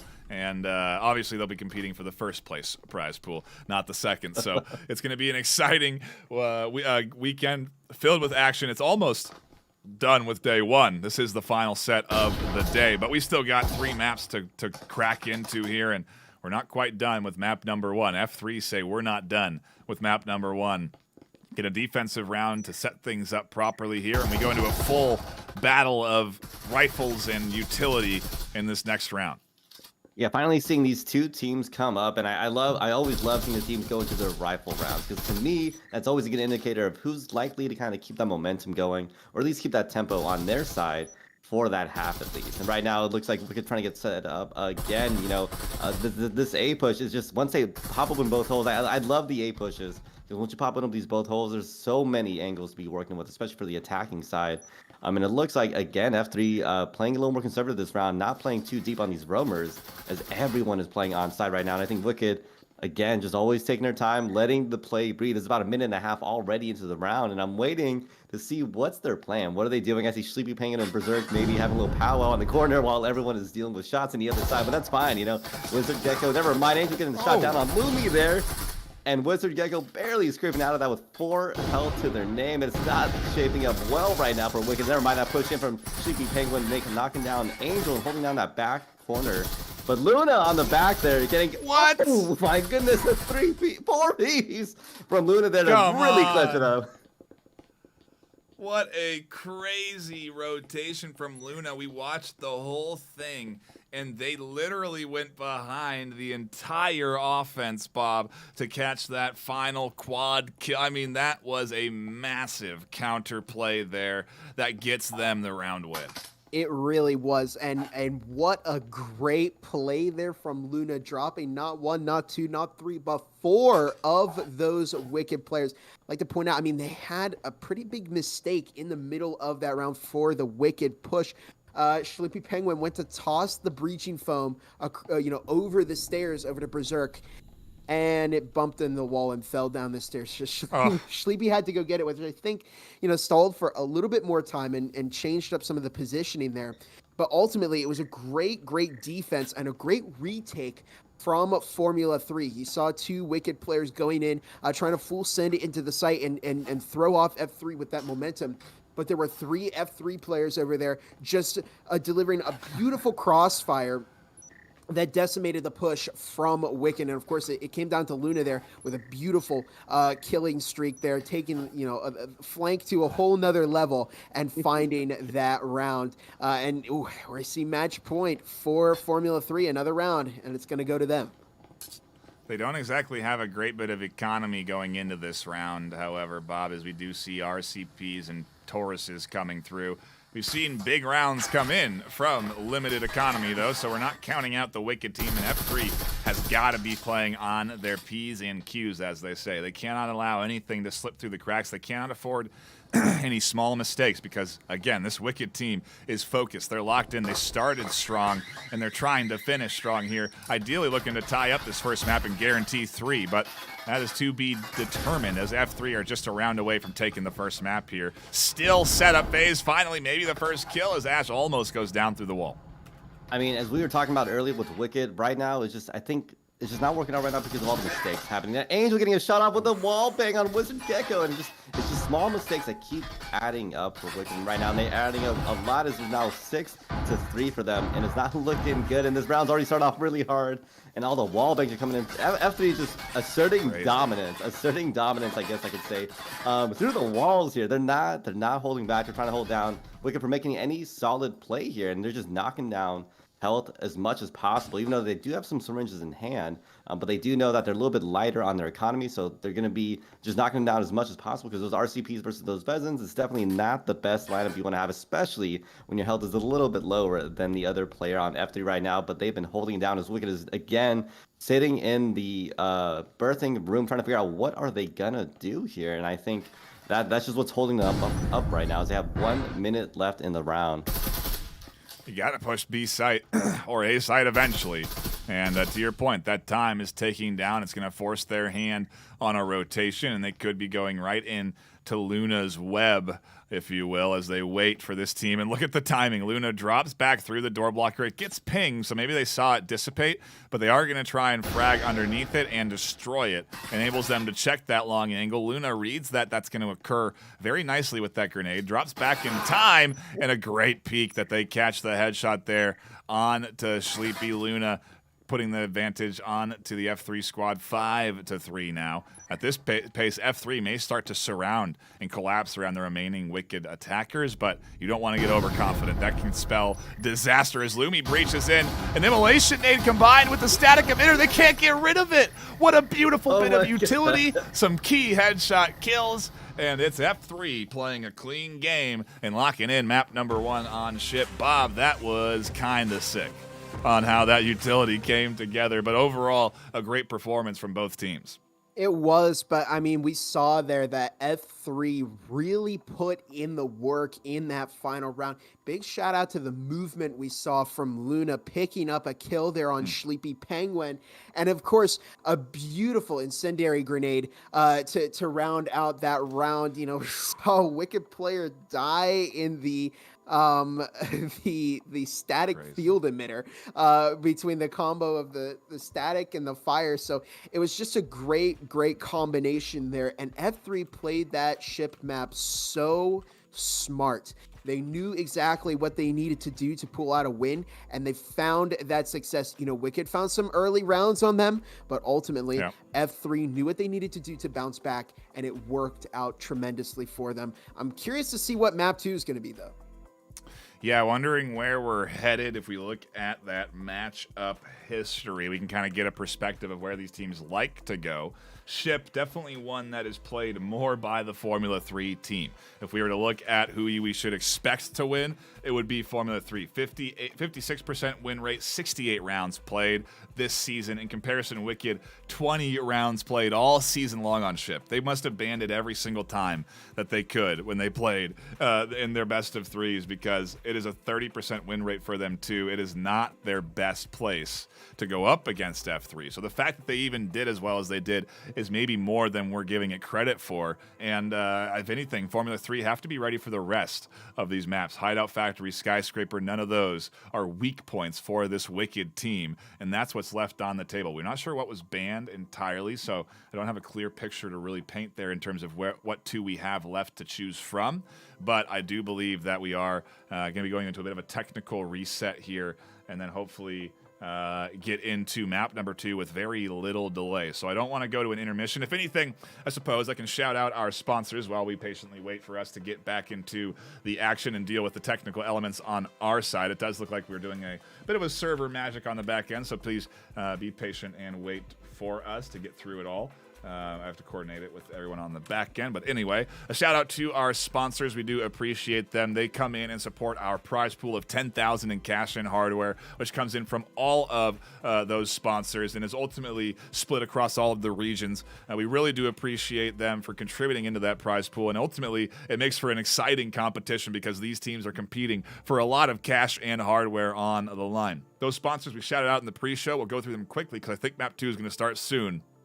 They include Protube. Use code ILOVEVRML at checkout to get 10% off of any stock that you buy to help stabilize your aim in-game. We're also sponsored by HyperX, fantastic periphery company that makes all kinds of mice and keyboards and headsets. You're hearing me on their most recent Procast XLR mic. It's fantastic quality. You can get a discount by using code HXVRML23 at checkout for 15% off any purchase in NA. And we're also obviously doing a giveaway right now. Use code !VRML to get entered into that giveaway. All of this possible through our HyperX sponsorship. Again, you can only get that free headset if you are in North America. We cannot ship that to EU, so do not enter if you are in the EU. We do apologize for that inconvenience, but please do get involved if you do want to get your chance at a free headset. Again, !VRML from HyperX. We're also sponsored by VRCOVER, a fantastic comfort company that offers great bits of products from gaskets, face masks, and cushions that help really enhance the comforts of any VR device. We're also sponsored by Helga, the esports bot manager. It's a bot made by VRML players for VRML players. They're offering our first and second place captains of each team in each region, EU and NA, a lifetime subscription, which quite frankly is pretty dang valuable because VRML is here to stay. We just announced the Next 8 League. We just announced the Veil League. We have more leagues coming with renewals this year for future seasons. So you're going to want to keep your eyes on the VRML and continue to play in all of the leagues and be invested in the ecosystem because we are invested in the ecosystem here on the VRML side. And last but not least, Triangle Factory, supporting us with cash prizing and also the in-game gun skins. I do believe, they're waiting on us, although I've already given them the go-ahead. So we should be diving into our second map now. I think I bought enough time. Any thoughts on Skyscraper before we get into it, Martini? Yeah, I think just as long as Wicked can kind of lock in and really watch out for the mistakes they're making, I think they got this. We've seen them do really well against F3, but those mistakes are just really compounding and allowing F3 to come out with those round wins. We are diving into it. Map number 2, taking us to Skyscraper.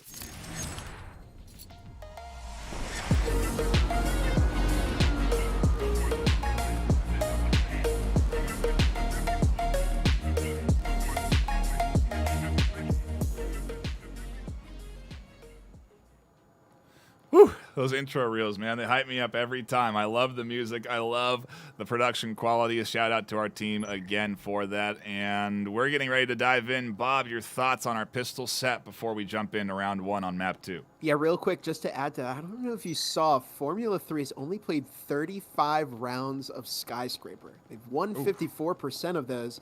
Wicked with 120. They actually have quite high amounts of rounds, except for everything except for Ship. But it should be very, very interesting to see here. Taking a look at the pistol setup, we got a Taurus from both sides. Lumi running that again. Yeah, I think Lumi should definitely be running Taurus. Bot running Taurus. We see some Spectrals as well as a Cyclone from OnDog, who actually typically runs the Cyclone from what I've seen on F3. So it's an interesting pistol setup from Wicked. They're trying to be very versatile, picking up a cloaking device and breaching foam for that first round. So it should be interesting to see where they go with this. Indeed, interesting. As the first 30 seconds tick down, we have very little action. The F3 team taking their time, coming off of a strong Map 1 win. They want to set things up nicely for them here in Map 2, Martini. They need this pistol set in particular because there's not a lot of opportunities for offensive wins on Skyscraper. Definitely not. I mean, as we see, like, they got to get as many potential rounds, especially right now, because F3 already had the OnDog getting an early shot off against Berserk there. And again, Wicked is just messing up some of these, like, smaller things here. They're not going to work out for them. But yeah, F3, what they want to do is maximize the amount of points that they can get while on the attacking side, because they know once they're on the defending side, they'll probably be in a way better position. But Wicked is on the opposite. They want to maximize the amount of potential round wins to get on this first half, potentially going in for 6 total rounds if possible, because they know on that attacking side it's just that much more difficult. And I think Wicked has that much more experience. I would imagine that they might come out of this a lot better than F3. But as we know, F3 definitely is not going to let this go down without some sort of fight, regardless of the amount of experience that Wicked is going to have playing on Skyscraper. Yeah, it is going to be a tall order for this Wicked squad to wrangle in the momentum that has gotten kind of carried away with this F3 squad. A big 7-3 start. That's powerful. That is a strong start in comparison to some of the other map ones we've had and how close they have been.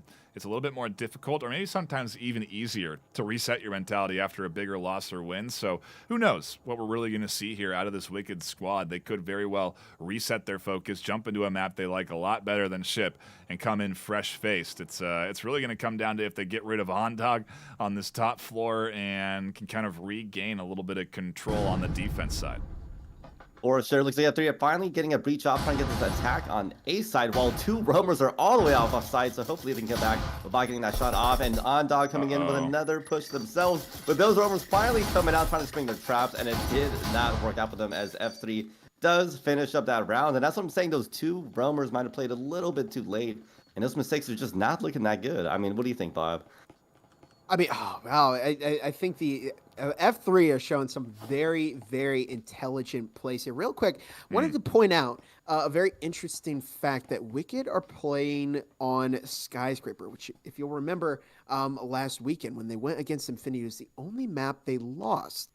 So hopefully they have a better result than the last time they played on this map. But so far, I mean, we've seen OnDog putting in a tremendous amount of work. And I don't know if you caught that, but OnDog found one of the roamers and then quickly ran down the hatch back to the remaining F3 offense. The roamers followed behind and they walked right into the trap set by F3. I'm really, really loving the plays that we're seeing here. And ultimately, they're really kind of taking away the control that the defense has on this map normally. I mean, we see, OnDog roaming and just causing so many problems for those Wicked roamers. We'll see if they can keep up this pace in this half, but right now they're off to a very, very good start. I was on board Wicked there, or Wizard Gecko, excuse me, before the start of the round, and they were doing a little refreshing dance, keeping themselves lighthearted and prepared for this push that's coming in on both sides as Angel and OnDog pinch in onto Wizard Gecko. Will find the first kill. OnDog gets a quick heal, and now the pressure advances forward towards A. They got to worry about that potential bottom story flank from Berserk, but it's going to take time, and time is not the it's the enemy of that flank, of the long rotation, especially if F3 start to pick up the pace, start to get more confident. They do not want to let 2 offensive rounds go the way of F3, but right now that seems to be the case. Lumi going down, everyone on the flank getting picked apart. Berserk has to sprint practically up to get involved in this defensive situation, and they will at least get involved. 1 kill over the top with the pistol is a net bonus, but it's not enough. the final kill collected by Lion, and F3 are looking dang good on Skyscraper. Map 1, 7-3. Map 2, 2-0, Bob. They're they're confident enough to team kill here, which I think Angel wasn't too happy about that. But they have done a very, very good job of, I mean, you know, I think I've said this before when casting, but a very interesting and good strategy to taking away that defender advantage of roaming is to just stick together as a team, because you know, one roamer isn't going to win that gunfight if there's 5 people looking at them, and that's kind of what we saw here with that F3 offense in the previous round. They stuck together, and Wicked was giving them, you know, 1-on-5 gunfights. It just was not working. As you pointed out, they were getting picked apart. They had people who were way away from the site, and it just was not working out for them. And this isn't good for Wicked. They're on a defensive round right now. I mean, they are able to buy some Vezins here, but F3 have some very, very nice eco to work with. They really do. They've got utility to approach this objective with. They have everything they need, and so they'll start with a little bit of advanced drone work, just making sure there's no roamers here. They'll find nothing in this space and vault right in confidently, start their advancement across the long hallway down to A, and it seems they're opting to avoid that swing in through to that radio room, and maybe at this pace, with how long it's taken, Sleepy, well, they're lucky that it's not getting pushed through that radio room. And I suppose I say lucky, but really it is a tactical read from them. They know with the timing coming through at this stage that F3 isn't going to be pushing in through that window. They're likely already in through another. So it's all just map knowledge, understanding of the pace of these teams, you know, understanding who you're going up against. And ultimately it's up to F3 to kind of throw that team, the Wicked team, off, put out a different pace. I feel like they're starting to get faster and faster, Martini, and maybe now we'll see if they can push into A. You know, I'm happy to see that Wicked is finally adjusting their strategy, because they were playing really deep on these roamers. Not even just one roamer, but 2 roamers, which is already a very aggressive play. But to also have them play so deep didn't quite work out for them. But this is not what's happening at all. They're now playing very conservative, not only having 4 people on site. Ooh, terrible wall bangs coming through and causing a lot of damage. Luna picking up as themselves there. Now leaving it all to Berserk, but that frag came out at a perfect time with the trip mine combo. Now leaving only 3 versus 3, but they still need that one roamer to come in on the backside to provide some pressure right now. But it looks like Lion's going in for that plant right now as they try. You know, Wicked's trying to get it set up here. Berserk. Oh, Angel getting to pick up with the refrag, and Bot getting their own frag there. Now leaving never mind. Should be cleaned up in the end there, getting F3 that win in his previous round. I mean, F3 looks so good against Aspect, and Phil said it in the pre-show best, Bob. This F3 team may be hitting their final form, maybe getting in to their best form as they are right now. I mean, they're looking very good in a map that does not go the way of offense very often. They're up 3-0 right now, and this next round's going to be even harder for Wicked on the economy. Yeah, I'm sure he'd be happy he used ultimate form if he watches back. Shout out to Phil. But yeah, it's been a really, really great start to this F3 offense. I mean, yeah, look at this. They're on the offense. They've got a hat trick over Wicked in what is a defender-sided map. I mean, if at this point F3 is shooting for maybe a first half lockout, it could happen. There's still a lot of time left before that. On the attack? 3 rounds. On the attack. If we see that, that would be a very, very impressive feat by F3. But again, I'm getting ahead of myself. I get ahead of myself a lot with this, and then I end up eating my words. But yeah, it could be a very, very interesting end of this first half. Wouldn't that set up a crazy map? Finals tomorrow. You know, Acer getting almost beaten map 1, and now F3 absolutely coming in looking so strong. A self-flash there, unfortunately. Ondog lucky avoids a nade behind them. They do take a little bit of damage, but barely any, and the push still alive and well as Sleepy goes down. A trip mine catches the refrag. I think Sleepy was standing on a trip mine. Yeah, things did not work out right there for Wicked. And I mean, again, F3, I love that entrance. They came in, you know, a lot of aggression. They know they're ready to attack, and they have that confidence right now. I think Wicked might be looking a little bit scared here, as F3's just been killing it. And I get it, Bob. I'm a little hesitant to say they might clean this one out, but they're looking crazy good. Crazy good for F3 right now, as F3 is finally getting set up on A side. Ondog trying to sneak up a little bit as Wizard Gecko is hiding in that corner. I'm waiting to see if they do something there. Ondog now aware of Nick getting that pick off on Wizard Gecko there with that free frag in the back, but not quite landing anything. Angel getting another pick off on there too, and Lumi coming in with the Taurus, getting 1-2 piece there. Now leaving it up to Bot getting some shots off here, and it is crazy action here, Knife Fight. Oh, and Bot getting another pick off on Lumi. 2v1, Berserk trying to clutch it up and almost does. One escapes with their life, but they do nonetheless. F3 inching closer and closer to advancing on and battling Acer in tomorrow's grand finals for first or second place. They are looking dangerous, more and more dangerous as the rounds go on, Bob. They're starting to get warmed up maybe, and quite frankly, on Skyscraper on the attack, there's maybe striking fear into this Acer squad, who's very likely watching the battle right now. 100%. Yeah, I mean, they have done an excellent job so far. They're playing even better here than they were on ship, and they played well on ship. Yeah. So it's been a great start here, but Wicked, I mean, they got close last round. They got it down to one F3 player. Another thing I want to point out, Wicked are doing a good job with their trip mines and explosives. Not last round before that, they found a trip mine and a frag in the same round. So they have these locations that are putting some dents in this armor that F3 has, but ultimately they aren't able to capitalize on the picks that these explosives are getting, and they're just losing these pushes to F3 overall. They need to start finding some kind of momentum, at least get a round on this half. Otherwise, it won't be very good come second half. You got limited time to enter into the giveaway. It might have already even closed if you were a little bit too late. So do keep your eyes on the chat.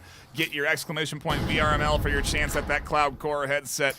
We are almost at the end of day one, and we will have two champions advancing on to battle it out in the grand finals tomorrow. Same time, same place. Do not miss the action. And frankly, don't go anywhere because, well, we still could be here for a third map. Wicked is a team that'll battle. They're a top-tier team. They are not going to let this go easily, and I anticipate them to potentially push us to a map 3. Just because their defensive set isn't going well doesn't mean they can't come back here, scoop up 2 rounds, and then put on a nice offensive set. So they're not out of the woods yet. The toe of Ash gets blasted apart by Luna, and it hurts him so bad they have to take a nap. Yeah, definitely looking bad again for Wicked, as F3 has already gotten early picks right now, and I think even the Wizard Gecko just staring at the drone, not sure what's going to happen there. But, you know, just knowing, you know, just come attack me, see what's going to happen, make something happen here. But anyways, Bot coming in, and now it's getting a lot of pressure now on his B side on the first floor, as I think they're waiting for something coming from the hatch there. They have 2 players set up now in this hallway, though. It's going to be Wiz. Never mind. They got the entrance right now on B side. Lumi somehow surviving that with 35 held to their name. And the frags, again, the frags are beautiful coming out, but unfortunately not able to get much more damage than that. But it's 4v5 setup. Never mind. Lumi getting the beautiful wallbang there against Ondog. Lumi, sorry. And now Angel getting picked off themselves too. And I don't know. Wicked's looking a little bit better. F3 getting picked apart. Luna goes down through the wall as Sleepy finds a massive connection. The EMP did get planted, and it leaves us with 2 left. They picked them apart on the defense. Berserk's alone in the chaos, and they'll pick up a kill. It's 1v1, 4-0, and the wallbang shots do connect just a tad. The clock ticking down, and Lion just needs to tuck in, and they're out challenging. They do finally get back into a safe spot, and Berserk has to push up for the defuse. Yeah, now in a 1v1 situation right now between Lion and Berserk, and they have the active camo though, and I'm surprised that Lion did pull off a side considering that they did have the room held down, but they're probably going to listen out, wait for that defuse sound, because Berserk's committing. Time is ticking. They got to get 3 ticks here. I think they're going to go through for the wall bang. There's 1. Oh, that one took so long. It's enough time for Lion to rotate around. Can they get the 2 more? It's close. No, they don't. They don't. It's the second time, Bob, today, and like the third time I've ever seen it come that close, that it ends up going the way of the offense. It's 5-0, a near miss coming in from that team.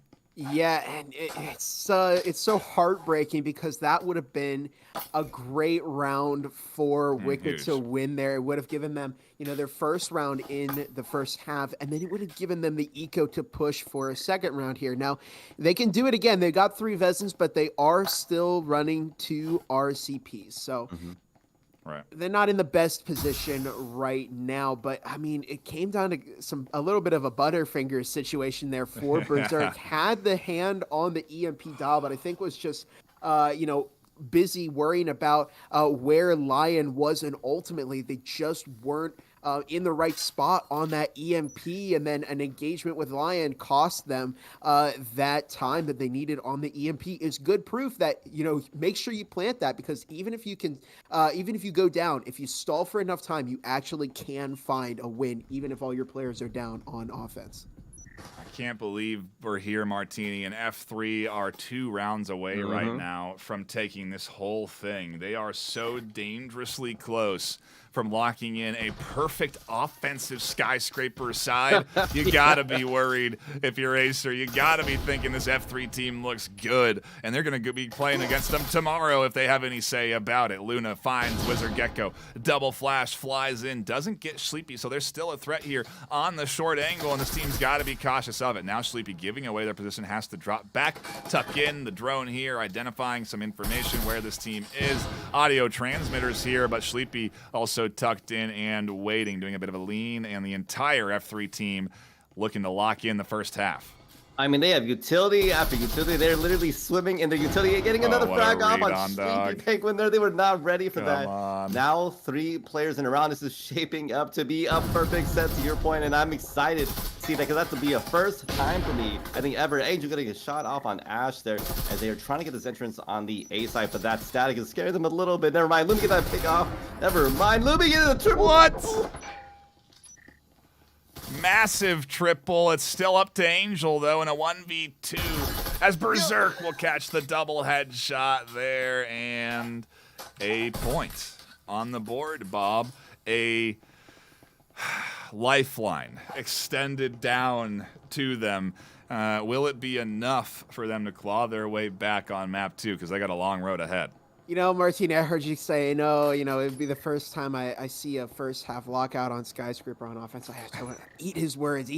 I want to see it get close. Caster's curse, that's what they say. Yeah, exactly. And a great response there from Wicked starting. I mean, Lumi dropping those 2 kills. Sleepy with the trip mine, making it a third. Collapsed that F3 offense very, very fast. Now they're over on the defensive half. Now, last time we actually saw Wicked starting to bring it back, against Infinity when they moved onto the offensive half. So, I mean, we could see Wicked start to bring it back. Now, if you'll remember last weekend, the big weakness they had there is they didn't give themselves enough space in the second half. It was a 5-1 scenario, and ultimately Infinity were able to find those extra rounds because there just wasn't enough margin for error left for Wicked. So could be different this time. We'll see. Hopefully Wicked, for them, they won't make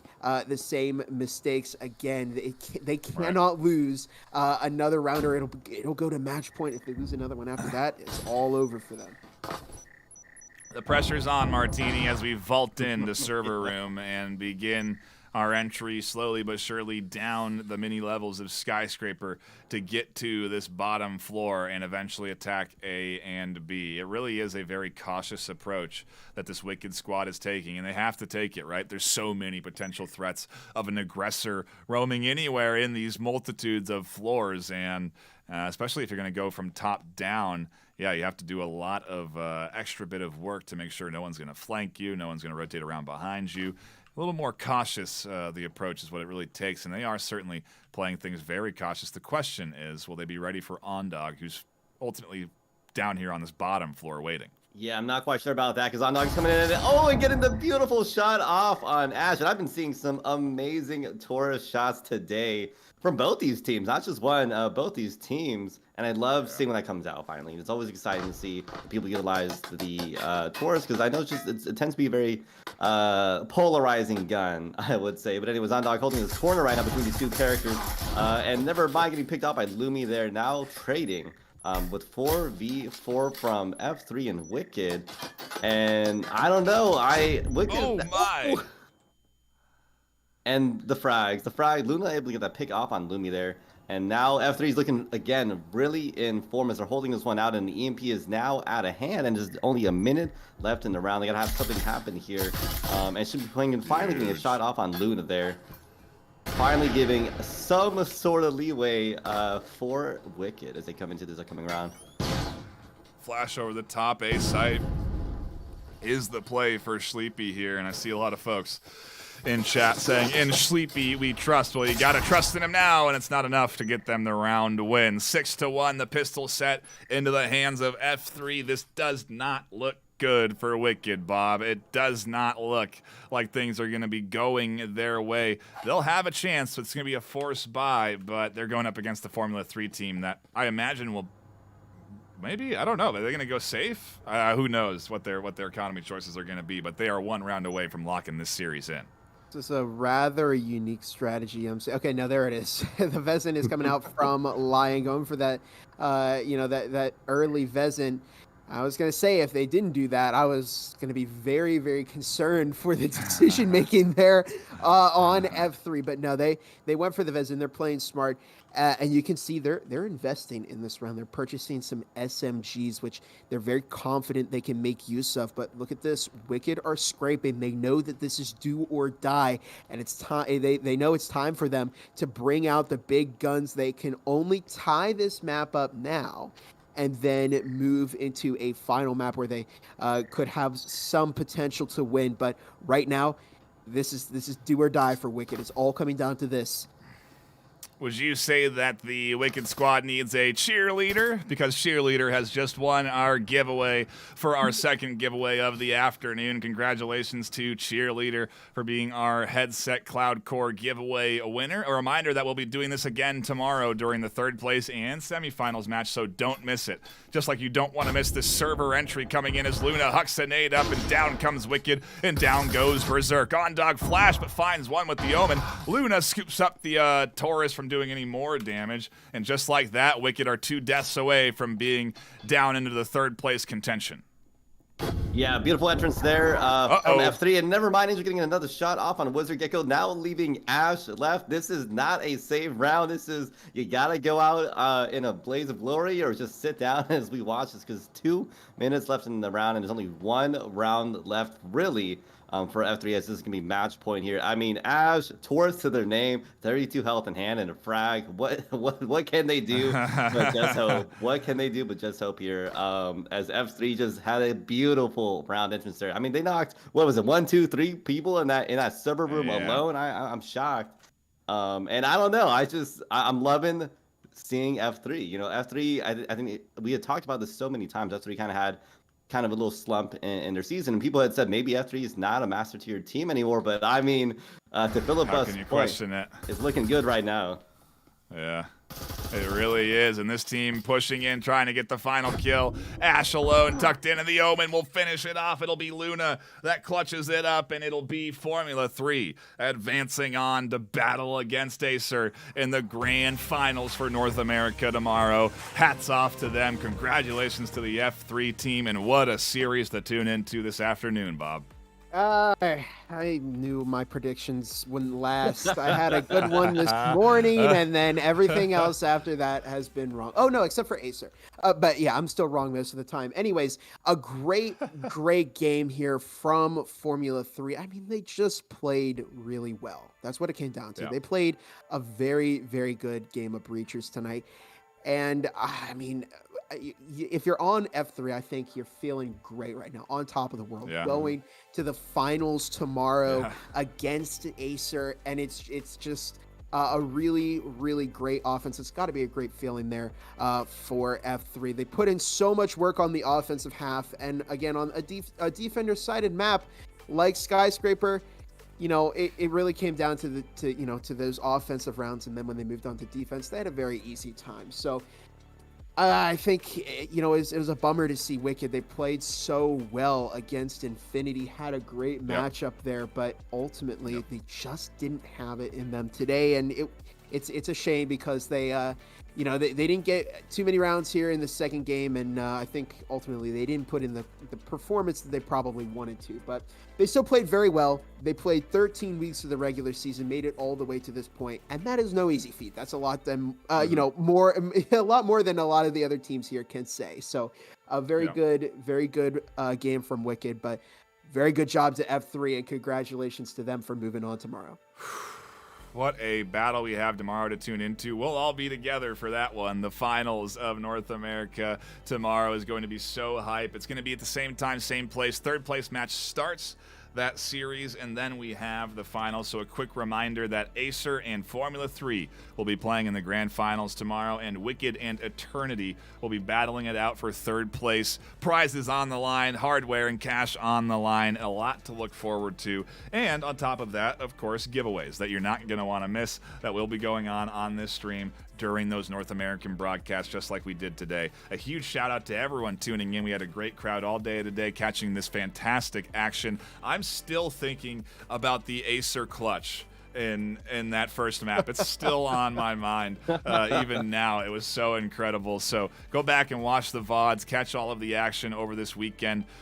Me, Bob, and Martini are going to take a well-deserved break after what has been great games all weekend. And, man, we are really looking forward to getting into the action tomorrow. That is, again, tomorrow we have the grand finals and third place match. So we're going to take a break, get ready for that tomorrow. But until then, my name is Ben Nightfire with 2 E's. My co-casters, Gibule, Bob, and Martini. And we'll see you all for the grand finals matchup tomorrow.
VRML is brought to you by Helga, the esports manager, Triangle Factory,